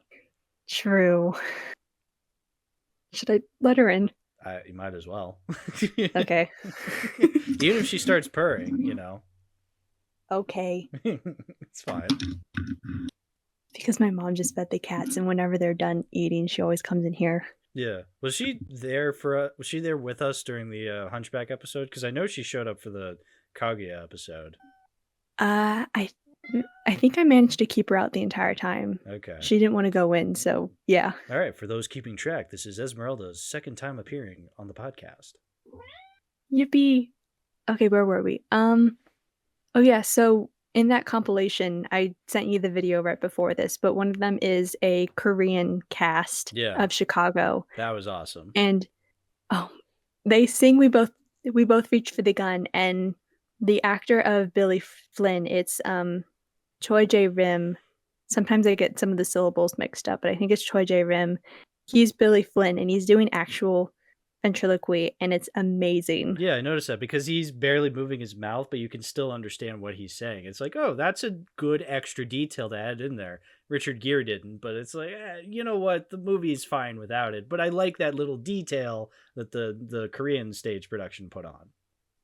And in the movie, he's drinking the glass of milk, but Mhm. even though he's drinking it, he sings the last line. And I heard someone say that's kind of like the media is speaking for him, so it doesn't have to come out of his mouth because the media is speaking for him, the Yeah. At newspapers. that point, the story is beyond anybody's control. Right. And that compilation video was very interesting because there's some Billy Flynns who they're very flawless, like they belt the last note so effortlessly, like especially with Choi Jae Rim, he held onto that note for like 10 seconds. Yeah, I was so And he impressed. looks oh my gosh, And and then he looks so cool. And he just And he's does like like a slight like breath after it and just like keeps going. I'm like, no, if I did it for that long, I'd be out of breath for the rest of the day. and he's just like casually like popping his cuffs and stuff. He's like tugging on them. And there's a couple other Billy Flynns that like really give into the fact that they're holding this long note. And it's just eh. I remember there was one of them was a performance in Lima in Peru, and the guy's Billy Flynn's holding the high note, and he's like trying to hype up the audience, but they're not really doing anything, and it's just kind of sad. Oh no. Oh. But yeah, my favorites are Richard Gere and Choi Jae Rim. Yeah. You said Eat Your Heart Out, but honest, I do love Richard Gere's version. Richard Gere is another actor like Catherine Zeta-Jones where I've probably seen him and stuff, but this was probably my first like real movie understanding that it's Richard Gere, you know? Yeah. I I know he's in Pretty Woman, but I think when I think of Richard Gere, I think of Chicago. Yeah, I never saw Pretty Woman. I did Me see neither. this one movie in 7th grade called First Night, and it's like him and Sean Connery. And I think that was my introduction to who Richard Gere was. You know, that and the Gerbil story. But yeah, no, this was my first time actually watching him act in a movie because I don't think he's in a lot of stuff anymore. I think I saw him in a trailer for something recently, Yeah, maybe. but I can't remember what it was. Yeah, I don't know. I don't know. He's one of those actors I feel like you don't see as often anymore, but was like huge at one point. Yeah. I'm So sure. I'm assuming I'm sure. sorry. I'm sure he's still in things. It's just we don't see them. Yeah. Mhm. So I'm assuming your favorite song is We Both Reach for the Gun. I think so. Yeah, I think the presentation of it all is just a lot of fun, but also I think it is just a genuinely good song. Mine, it probably will have to be because of Glee and Nostalgia Critic, but my favorite is Cell Block Tango. Yeah. But that is the most iconic one after all. It is, yes. I even before I even watched the movie, I saw these reviews that are just like Cell Block Tango, Cell Block Tango. I'm like, wow, okay. Ugh, it's so good. Yeah, it's very catchy. I remember Doug saying in his villain song, he mentioned the movie and he said, so the ones before Cell Block Tango, the songs are All That Jazz, Funny Honey, and When You're Good to Mama. And he said the 3 that came before Chicago were all right. I remember him saying that, but now I'm like, what are you talking about? These songs are amazing. Yeah, they're good songs. Yeah, what does he mean? All right. Yeah. I mean, out of those 4, I guess All That Jazz would be my least favorite, even though it would be the second most iconic song from Chicago, but I Yeah. love Funny Honey and When You're Good to Mama. Yeah, they're good. Yeah, they're all good songs. Something I noticed, so you know when Mama Morton when the doors open up for Mama Morton and it fades to white and her shadow kind of distorts? Mm-hmm. Every time I see that, she looks like an alien and it weirds me out. Because her silhouette, her neck stretches and then her head also kind of gets smaller and it looks so weird. Well, Queen Latifah is an alien IRL. Sure. But were there any other songs you really liked? Were there any you were a fan of? I really liked it was Amos's song at one point. At one point, Amos had a song. Yeah, Mr. Cellophane. Yeah, I like the idea of that song. I like how he's singing about how like nobody notices him. Because that's the thing. Amos, out of all the characters, I think he is the most sympathetic. Yeah. Yeah. Poor guy. I really felt for him. I'm just like, oh, John C. Reilly. But first of all, I did not realize John C. Reilly was that good of a singer. Because I know he can be a good actor. Even though he chooses something. I mean, he does choose good movies from time to time, but then sometimes he chooses, you know, Holmes and Watson. Yeah, exactly. But like sometimes he can be really good. It is the obvious choice, but I love him as Wreck-It Ralph. But I didn't realize he was like a good singer too. I'm like, holy shit, dude! Like, wow.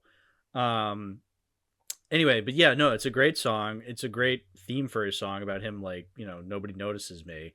I also just like, I mean, it doesn't have to do with the song, but I like his last scene in the movie. Just because we don't have to get into it just yet. I just want to say I just really like his ultimate fate in the movie, and how he deals with that whole thing.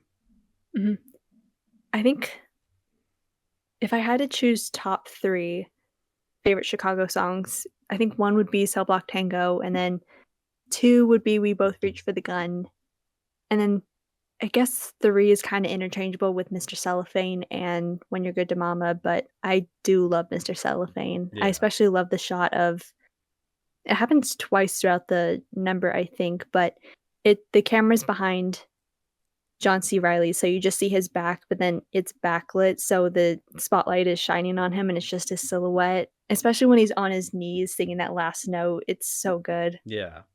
And I think John C. Reilly really was good for this. He was so good. Yeah, he really plays the part of, pathetic is the wrong word, but it applies, but it is like a sympathetic kind of pathetic. Sympathetic. I think I hope this doesn't detract because of your wheel night rotted brain, but the only word that comes up, like the only word I can use to describe his performance is earnest. No, yeah. Am I wrong? No, unironically, Ernest, Earnest. Yes, yes, I agree. Yeah, yes, he is earnest. I agree. Wow, Vern, we're in Chicago now. I just had to introduce that just to make sure. So, Black Tango, what the hell's going on here? Come on, Vern, what's happening? We gotta go save Christmas.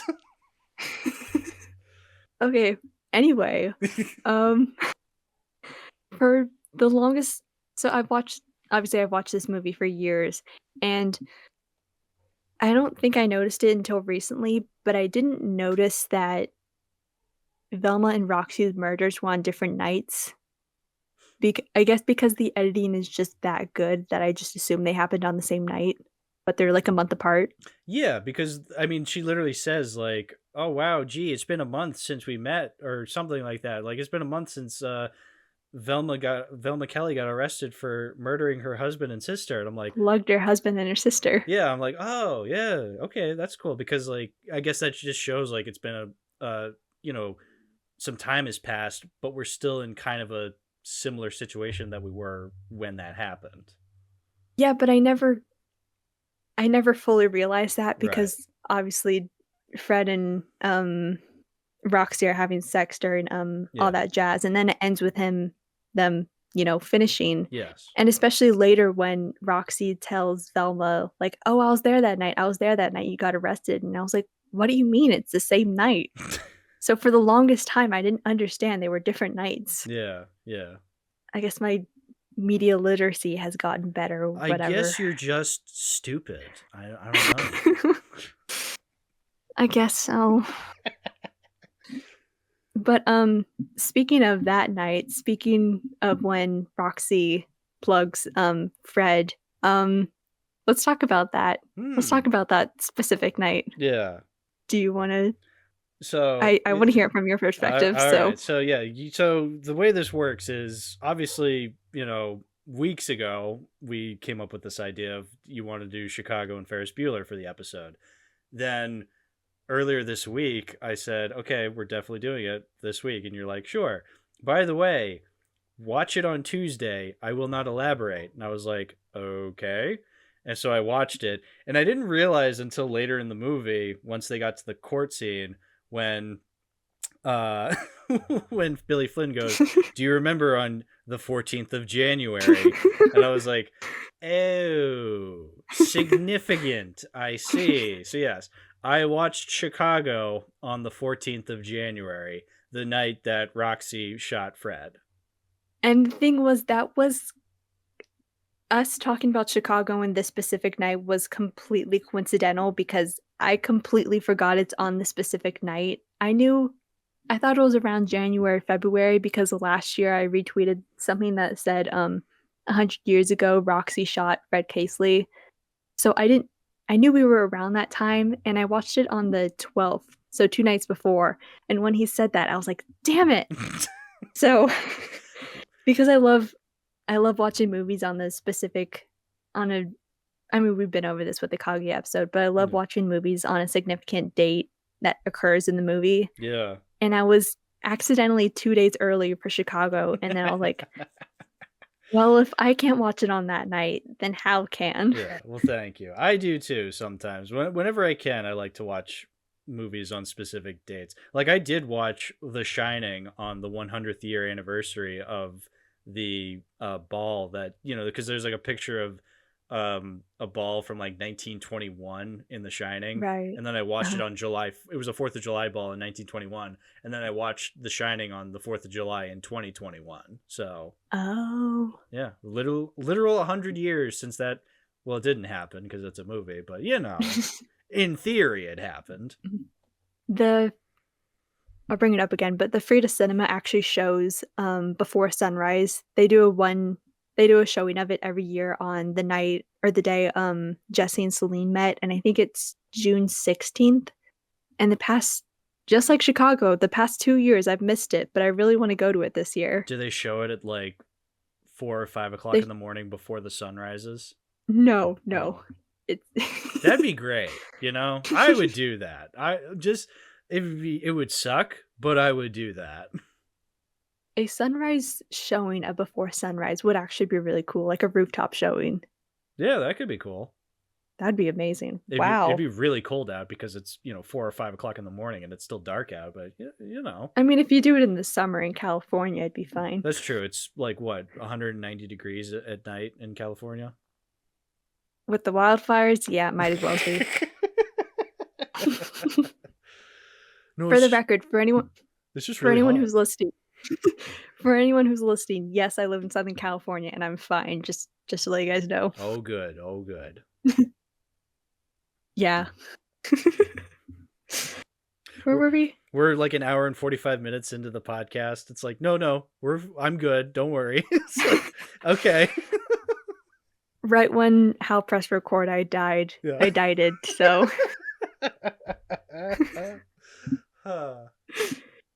Okay, I honestly don't have as many notes as Ferris Bueller, just because half of my notes for Ferris Bueller are just quotes, like funny quotes I loved. But oh yeah, there was another thing when, again, going back to that night when Roxy shoots Fred. Initially, Fred pushes Roxy like into the corner of the wall. Yeah. And you can hear the record. There's a record playing in the scene that she puts on, and you can hear the record scratch even though none of them touched it. And it's supposed to be like a real life record scratch moment. Yeah, like, uh-oh, reality's hit. And then, yeah, I said the thing about like the alien and the cameo. Mm-hmm. Oh yeah, did you know there's an entire deleted song from this scene in this movie? Okay. What song were they going to put in? So it is from the musical. It's called Class. It's sung by Velma and Mama Morton. And the scene when they're listening to Roxy's trial on the radio in her office. Mm-hmm. And there's a scene of the two of them, and then it cuts to a closer shot of Mama Morton turning off the radio. But in between those two shots, there's an entire musical number there. Okay, interesting. Because originally she was changing the radio, and then that was supposed to be the intro music for their song, and then afterwards she just turns off the radio. Right. Well, what was the song about? It was basically about how people don't have any more manners, like whatever happened to class. That would have been richly ironic to see, but honestly, I don't think that I think the pacing is fine without it. Like I don't think it needed to be in there from the sounds of it. But I Right. guess it would have been cool to see, just to be like, oh, how ironic that they're singing about class when it's these characters. But Mhm. yeah, okay. As a deleted scene, I'm sure it'd be cool to see.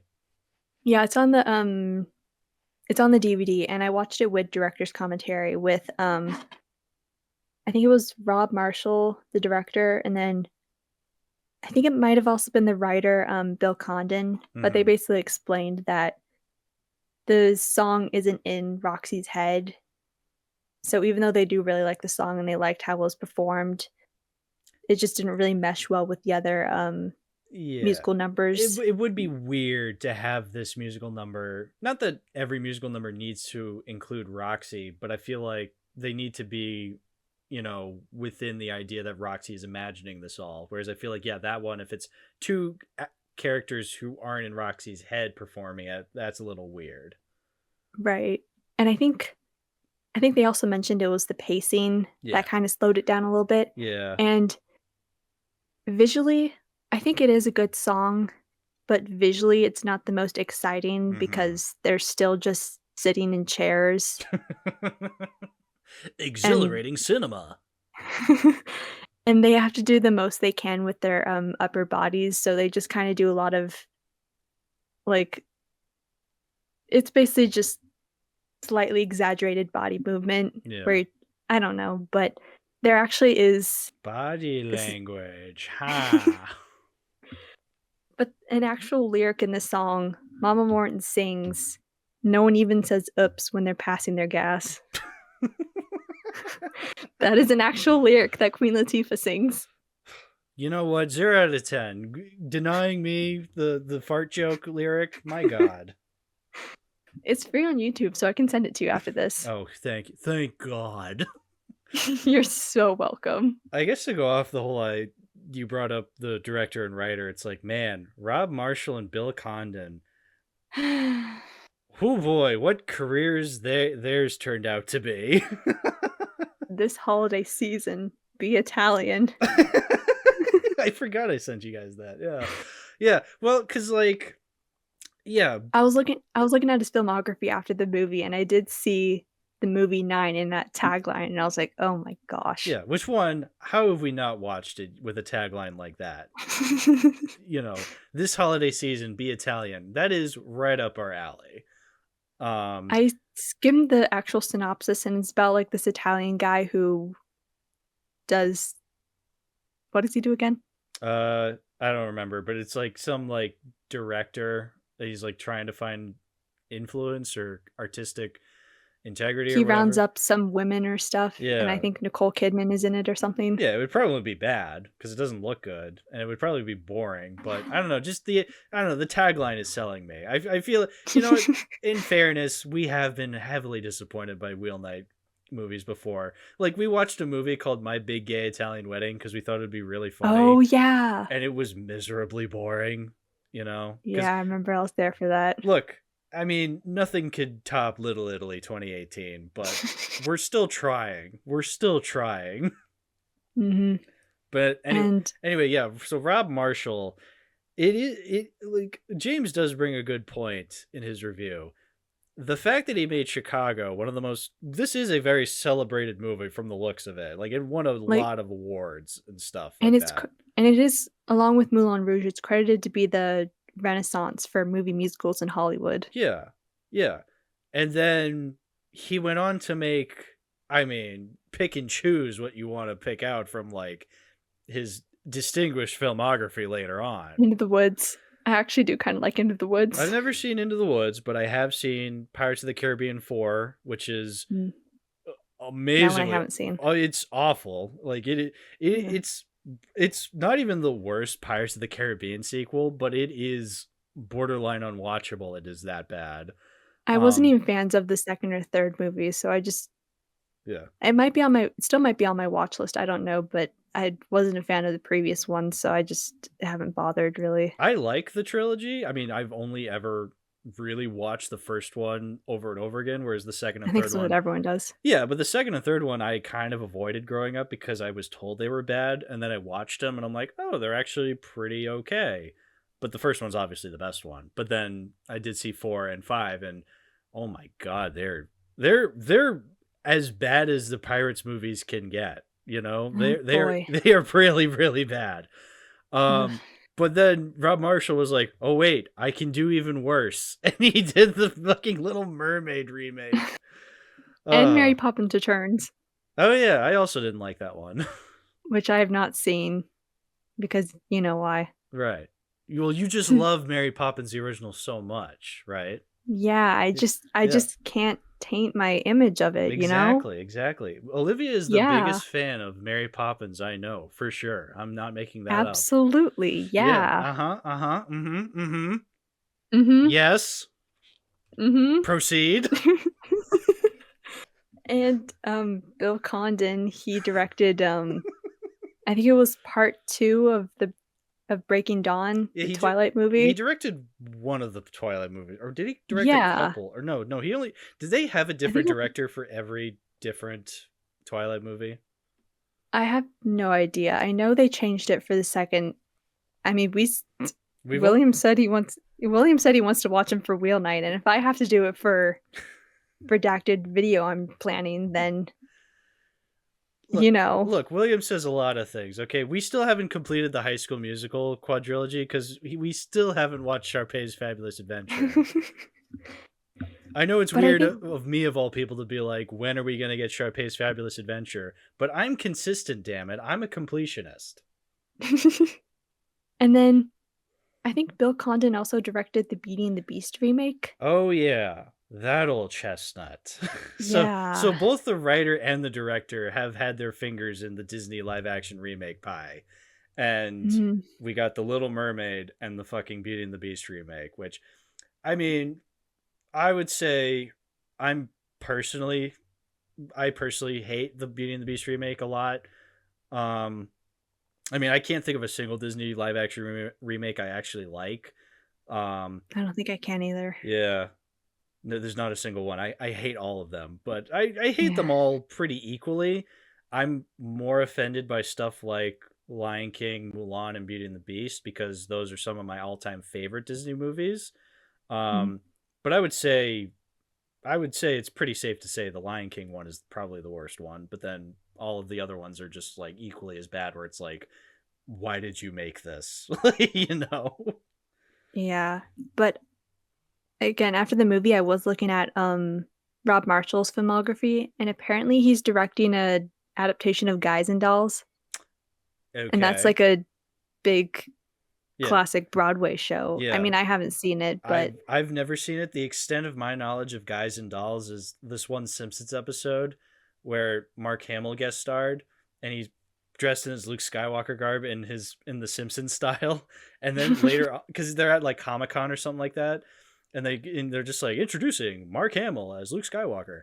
And then later in the episode, he comes back and he's on a production of Guys and Dolls, but he's still dressed as Luke Skywalker. And he's just like, I don't think this is, accurate. And the stage director's just like, get out there and sing, Mark, or something, or get out there and sing, Luke, or whatever. And he's just dressed as Luke dance, Skywalker. my puppet, dance. Yeah, so he's just dressed as Luke Skywalker singing Guys and Dolls. I think I might know one of the songs, but I can't remember. But at the same time, I've grown up seeing the Guys and Dolls logo, so I'm not totally sure. Yeah, I don't know. As far as I'm concerned, it's a Child's Play prequel. Wait, actually? That's a joke because Chucky is a doll. Guys and Oh. Dolls. Sorry, I should have said it's a Toy Story remake. Well, even that I wouldn't understand. You've seen Toy Story, though. Yeah, but I wouldn't understand. Guys It's and not a good joke, Dolls. Al. Toys, dolls. Annabelle. Fuck. All right, proceed. Moving on. Yeah, I love this movie. It says Bold take. okay, I guess I could bring up this. So I mentioned that I was gonna send this picture and I was gonna bring it up. Okay, yeah. So Let in me the let me in the scroll chat, back up to it so then people can see it in the episode. All right, so yeah, the Chicago logo. I see so it. in the chat here, this is the cover for the soundtrack, Mhm. and you know how when I have to differentiate between the music, the cover for the soundtrack and the movie poster, because you know how on the movie poster, Roxy and Velma have their hands behind their back and they're holding guns. Yes, that's one of In the this posters, yeah. in the soundtrack here, they've been amputated. Oh yeah. The one-armed murderesses of Chicago in 1924. And I don't know how I found out about this. Oh, I think obviously I listened to the soundtrack on Spotify and I got like a good look at it and I looked closer. I'm like, where are the guns? Why did they Photoshop the arms and the guns? Why would they do that? They had it coming. They had it coming. They No. cut our arms off. But like now I can't unsee it. Like, why would they do that? You shouldn't like guns. Damn it. See, Yeah, you're right. I shouldn't like guns. See, I can quote Wheel Night jokes too. The only possible explanation is that I know for albums that have like profanity on them, they have to have the parental advisory sticker. Yeah. So I feel like that there being guns on the soundtrack, like on the soundtrack cover, that like the government would have to put the parental advisory sticker on it. I guess. I'm saying the government because I know the reason why the sticker exists was because of the Reagan administration. Yeah. I mean, I don't want to go into a whole thing about censorship of music and stuff like that because we'd be here all day, but Yeah. I think we can all agree it's stupid that they just fucking chopped off their arms with guns on them. Personally, I think that's more violent than if they just had left the guns. I mean, we don't even. They could be empty. The safety could be on. We don't know. I mean, they could also be props that aren't actually loaded because it's a fucking shoot for. I mean, that's also true. Yeah, but it's that's ridiculous. Censoring being like, "Whoa, now the youth will not be corrupted to use guns because they won't see it on the Chicago, specifically the Chicago soundtrack cover, not the poster. The poster's fine. Like, oh, children won't want to use guns if they see it on the poster, but if they see it on the music, fucking forget about it." You shouldn't like guns, children. To quote Joker's Poltergeist, a movie I'm sure everybody's seen. Oh yeah, absolutely. But yeah, early on we mentioned about how this is a commentary. Well, the movie's a satire on the media industry and how sensationalism and stuff. Yeah. And it is cool that it's like it takes place in the 20s, but I feel like technically now that 100 years later, it's still just as relevant, Right, exactly. I mean, again, it's based on a true story which happened in the 20s, but the fact that it's still relevant 100 years later, I'm planning a video where I want to compare this to cancel culture. Because I mean, I guess it's basically the same thing. Somewhat, yeah. I mean, I would also just compare it to like just people's ideology of chasing fame in general, and how far they're willing to go for it. Quite literally 2024 gave us the Hawk Tua girl. I mean, obviously the worst thing she did was rug pull with the crypto shit, but like what was she famous for saying 2 words, Yeah. It's like people will try to make themselves famous over nothing nowadays, but then again, they still did that back in the day. Like, again, this takes place in the 20s, the 1920s, not the 2020s. And and especially with Roxy going so far to be acquitted, to be seen as innocent and not guilty, or I think guilty. Well, So Honestly, I get the two mixed up. So well, actually, it's very clever the way they show, where they're just like, "We, the jury, find Roxy Hart." Then they don't And then it say cuts to anything. the papers. It cuts to the papers that say guilty, but then it cuts to another stack of papers that say innocent. And so the guy, and then Oh. the guy the newspaper guy is like waiting on the truck. He's like smoking a cigarette, waiting for them to announce. And then you cuts to like the outside of the courthouse. You see a guy like waving like a white flag, and it cuts back to the guy, and he starts handing out the guilty papers. It's very clever. I like that. Like, the media is so prepared for that kind of stuff. I'm so stupid because, like, for as long as I can remember, I've always gotten, especially with the context of that, I've always gotten guilty and not guilty mixed up for some reason. Uh-huh. Even though there's a specific word that does differentiate the two, but okay, keep going. I don't major in law. I don't know. I'm no lawyer, Your Honor.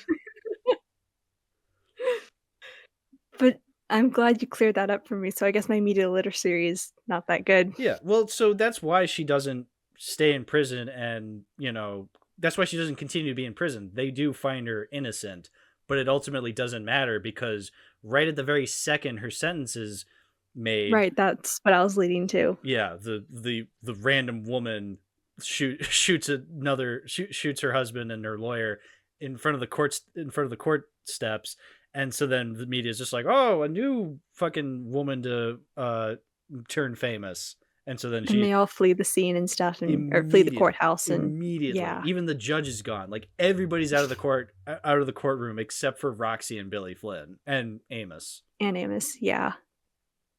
And I don't know if this is a hot take, but this is definitely a better courtroom drama than Joker Folia de. Nothing but hot takes. The hottest takes on the hottest podcast. Fucking scorch that earth, dude. I just have to say that because me liking Joker, I kind of like Joker too. Okay, maybe it's because I have a bias for musicals and stuff, but like, I kind of had fun with it. We know it's your favorite movie of 2024 and the 2020s in general. Stop saying that. And your favorite movie of all time. You like it more than Chicago. I get it, but stop saying that. I'm spreading misinformation. I learned it from this movie. No. Yeah, no, I agree, because like the courtroom scenes are actually, interesting and engaging, and the mixture of the musical aspect works within the concepts, works within the context of the movie. Like, yeah, I agree. I would throw tomatoes at you, but I can't. Right, exactly. Oh, I like when you throw tomatoes at me. Yeah, it's funny. But yeah, no. So to go, because I mentioned this earlier about the whole Amos scene. I like how. At first I didn't, because I'm just like, wow, Roxy, you're a piece of shit. How, like, Amos approaches her, is just like, what about the baby? And she's like, there is no baby. Yeah, you idiot. And then... Well, she's like, what baby? And then, oh yeah, there is no baby. Yeah, immediately she's just... But, like, the whole time, she's not even really paying attention to him. She's just like, they didn't even take my picture. Like, she keeps repeating that. And Amos is just... There you go. Oh, I gotta scroll down because I'm still on the Chicago poster. Yeah, tomatoes, woo!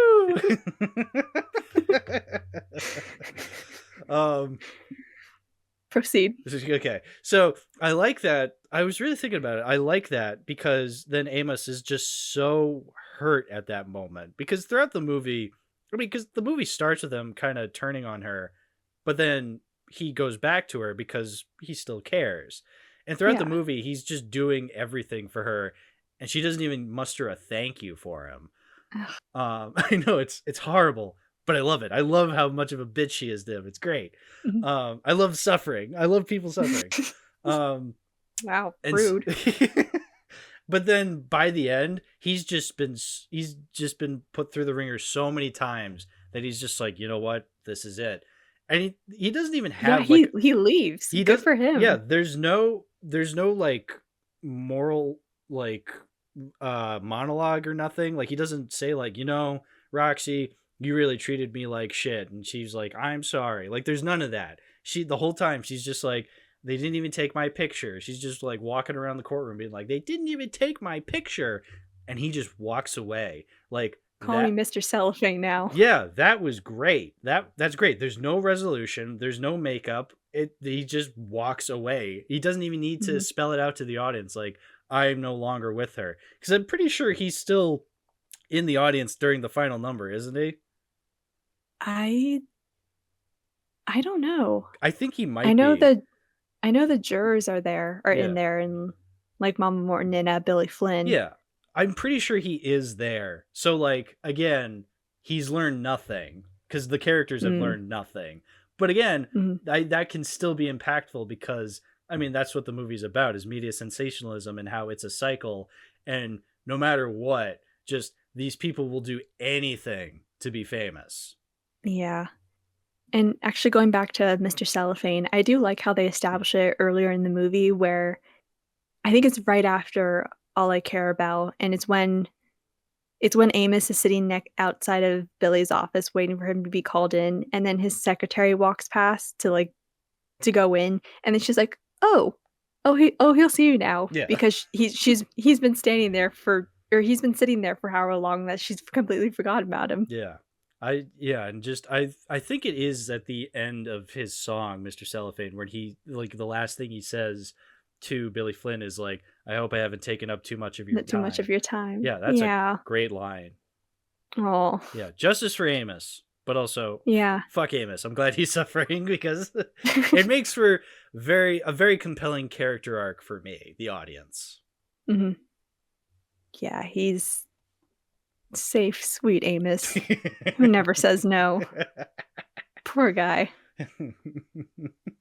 Yeah, were there any other musical numbers you wanted to talk about? Not really. I think we've covered everything musical wise that I wanted to say. It's just good music. That's all I could really boil it down to. It's good music. I do love Cell Block Tango. I want to learn the choreography so bad, and that's what I was hoping for when we were going to perform Chicago, but obviously that didn't happen. And I like, obviously the only innocent one is the Hungyak. She's the Hungarian woman.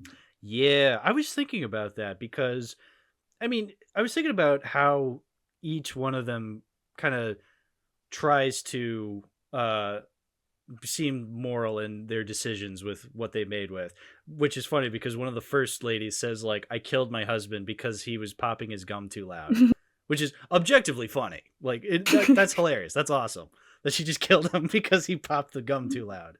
And she fired 2 warding shots into his head. Yeah. That's funny. But then, yes, because I'm pretty sure it's never truly explained what she did. It's if at anything at all. I'm of the belief that I don't even think she did anything. She was framed, but because she doesn't speak English and nobody on the police force speaks Hungarian, she's there by accident. Right. So yeah, she is the only innocent one because out of all the other members, they all use. I just love the fact that they use like red ribbons to symbolize the blood. Oh. It's so that's my profile picture because she said that she blacked out, but then when she woke up, she had blood on her hands and she knew they were dead. Oh. So that's what the blood is for. And then when clever girl. the Hungyak has a white handkerchief, so she's the only innocent one. Right. And I've actually it kind of depends on the translation, I guess, but basically she was accused of beheading, I think, her husband or something, or her neighbor. And obviously because of the language barrier, she wasn't able to prove her innocence, and all she could say was not guilty. Yeah. And well, a lot of good it did because, well, yeah. She hangs. She's the first woman to hang in a while. In Cook County. Or in Cook County in general, yeah. Which, yeah, at that moment, it was also kind of shitty because I'm pretty sure Roxy, like, is obviously sad, but I kind of interpreted it as her being sad where she's just like, well, even if I got caught, now I can't be the first woman to hang in Cook County. Like, I can't even get that distinction. So it's like, a selfish reason for being sad. Mhm. I might be looking too much Yeah. into that, but I mean, still, you know. That is, yeah, I do like that interpretation, and I think I guess could also just be her because obviously she doesn't want to die when I mean, she tells. yeah. I mean, who doesn't? Who Who does? Whatever. Who doesn't? No, yeah, you're right though. Yeah, like who does, right? Like I'm sure Yeah. everybody has that instinct that they don't want to die. Sure. Mhm. I don't want to die. This is carry on, carry on. Oh, Okay, we'll carry on. I'm sorry. I thought you combined fucking Space Oddity with Bohemian Rhapsody there. No, just Bohemian Rhapsody. Okay, I got confused there for a second. Proceed. Was I singing Space Oddity? It sounded like you went into like, this is ground control to Major Let's Tom. make Tom. And I'm like, that's wrong. Not the song. Wrong. Incorrect. Okay, yeah, where was I? I don't know. Something about the Hungarian lady. Yeah, I think it was this watch that I really set in the fact that this is a public execution. Yeah. And 100 years ago was not that long ago. Yeah, I mean, you got to remember, like, France was still using the guillotine in the 70s. Like, I remember there's this... The 70s? Yeah, this factoid. It was just like, did you know the same year Star Wars came out, France was still using the guillotine? It's like, that was 1977. Oh, that's messed up. Yeah, it is. But again, with going back to the editing, the fact that it cuts to and from her public execution to her famous Hungarian disappearing act. Yeah, and I love how like she even she gets the noose around her neck in real life, but in the performance side of it, she's a ballerina and she puts the noose around her like waist. Mm-hmm. But it's still a noose. And something that's kind of weird about that is that the actress is Russian.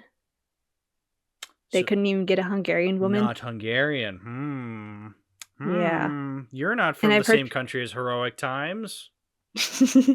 And I've heard people say that, obviously I don't speak Hungarian, but people, like comments I've read online have said that she's basically, her monologue, even though it's in Hungarian, she's basically saying it in a Russian accent. Yeah. Again, us stupid Americans would never have noticed that unless we were part Russian or part Hungarian. So yeah. But I was preparing for that role, and I was using a video that was from a native Hungarian speaker. So, I mean... So you would have done better than the movie. Exactly, I'm better than the 6 Oscar-winning movie, Chicago. Including Best Picture. Did it win Best Picture? Yeah, it says that right here on my DVD. Okay, so yeah, what were the awards it did win? So it won Best Picture. On the back it says... I guess we can talk about my DVD now. Yeah. So, yeah, Best Picture, Renee Zellweger. Well, that's not a winner, but she was nominated for it. And then Catherine Zeta-Jones won for Best Supporting Actress. Okay. Queen Latifah was also nominated. Richard Gere won a Golden Globe. Mm-hmm. So I think it was... I probably should look at this right now. So I Want to Feel Smart. Yeah. So I Want to Feel Smart. So yeah, Best Picture. Mm-hmm. There was an original song at the credits, but I don't think that won.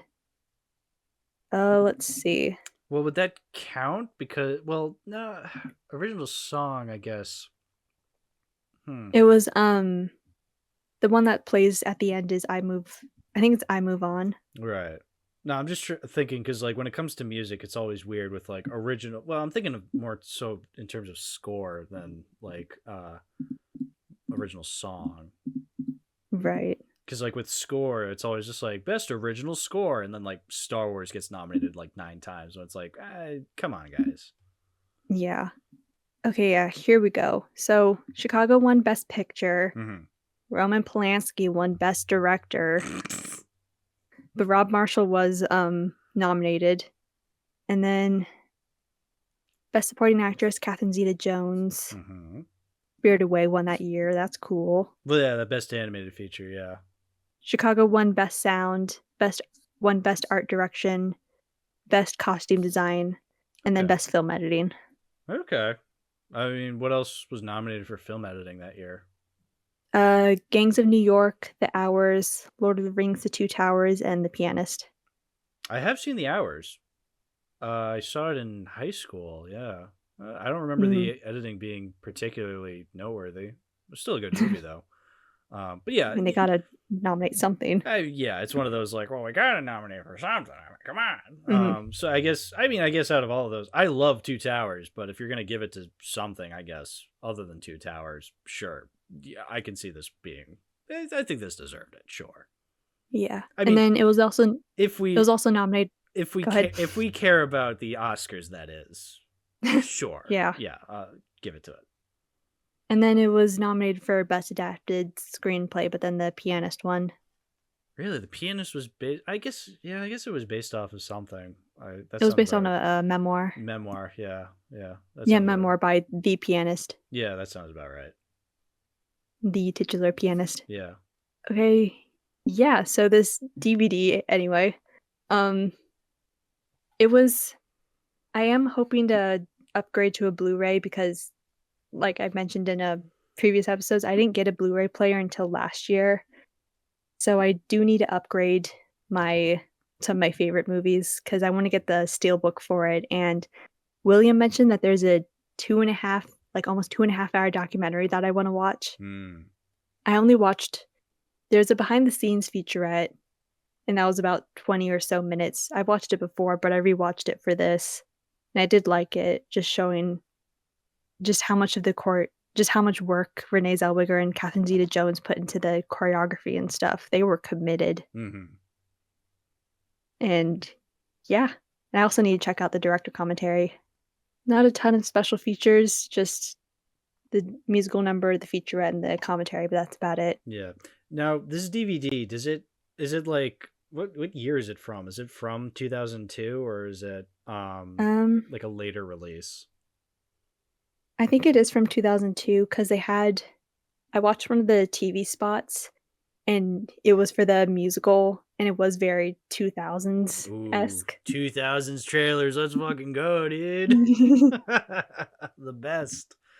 And yeah. I'm looking at it right now.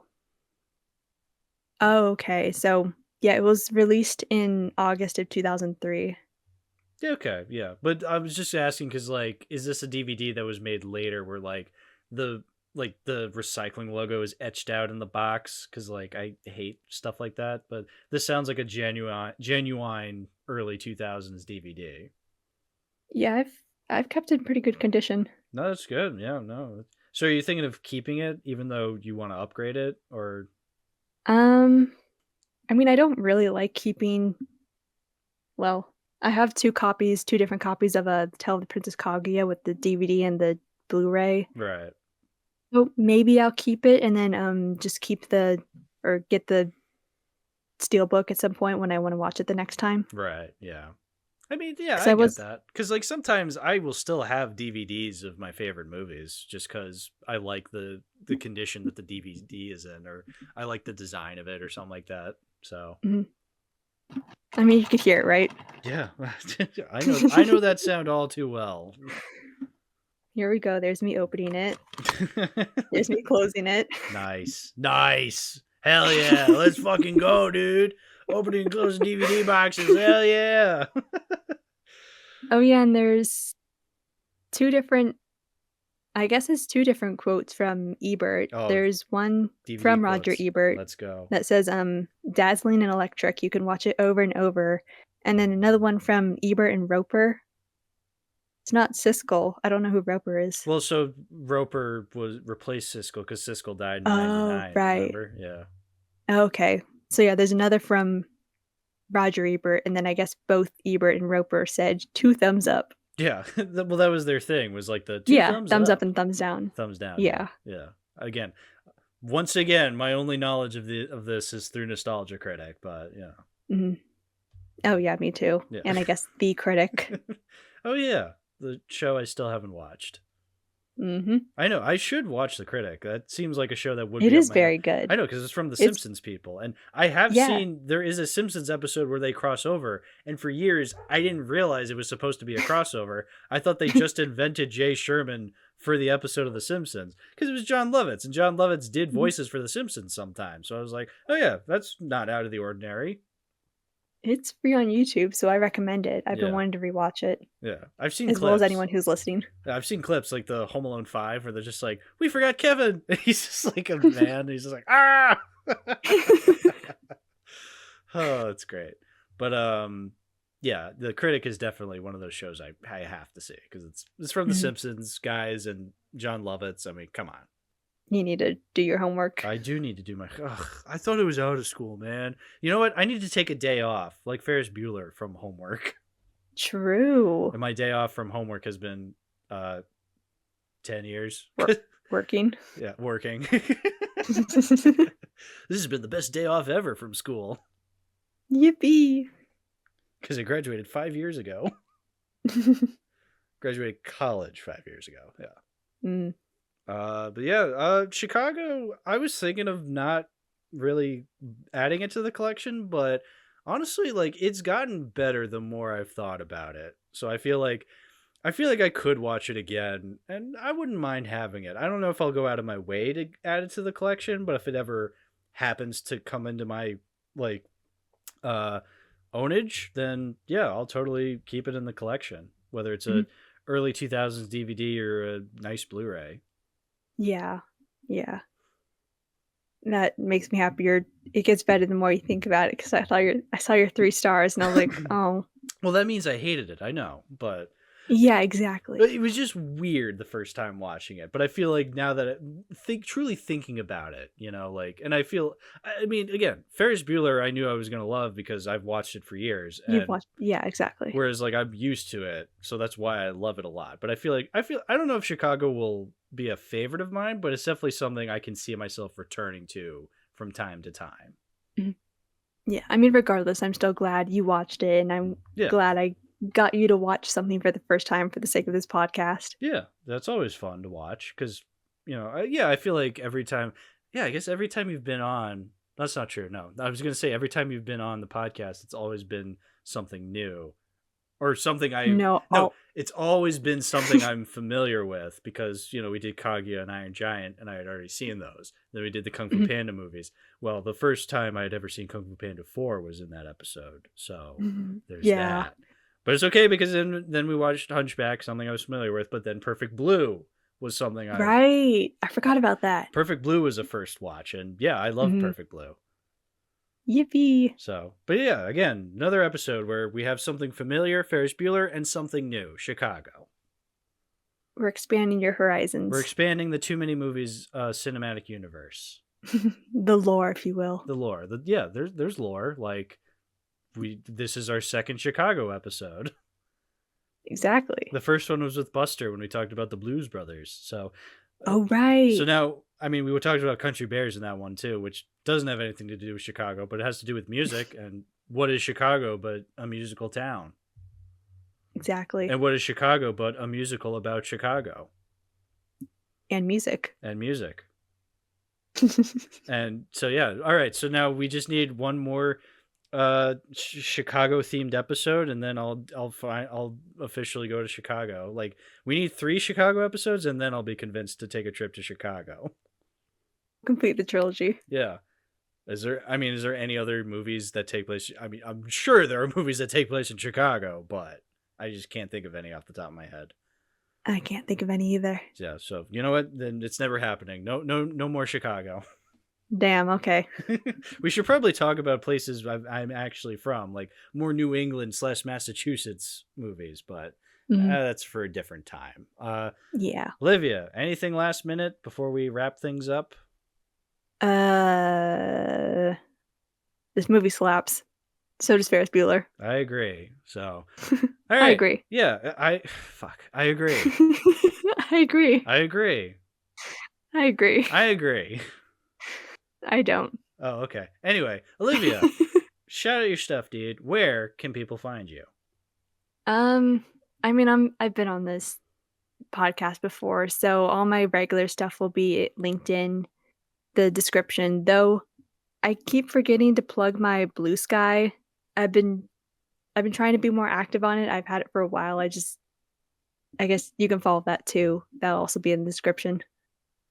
But yeah, Letterboxd, Twitter, YouTube, all that jazz will be in the description. All that jazz. The 1927 movie. No, it's so stupid. No. The Jazz Singer's the 1927 movie. All That Jazz is the Bob Fosse movie starring Roy Schneider. Fuck, I'm really messing it up right now. I'm so tired. And it's also Fosse. Bob Fosse did Fosse. Bob Fosse? It's Fosse? We're part of the Fosse posse? Okay. Yeah, All That Jazz was that movie he did with Roy Schreider in 1977.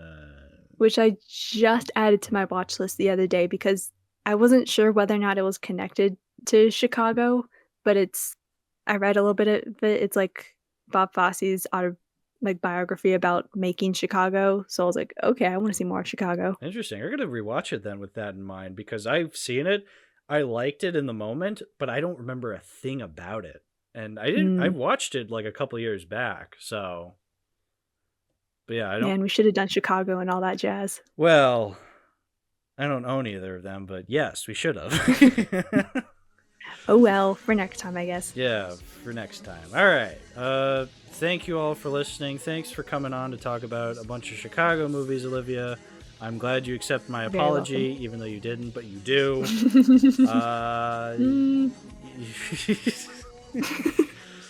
All right. Bye-bye, everybody. Bye, Barbies.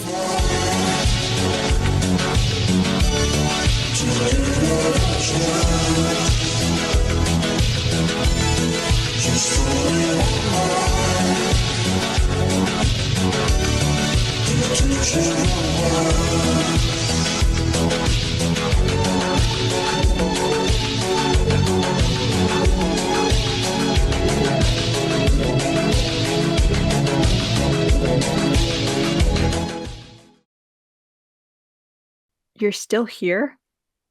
It's over. Go home. Go. Chicka chicka.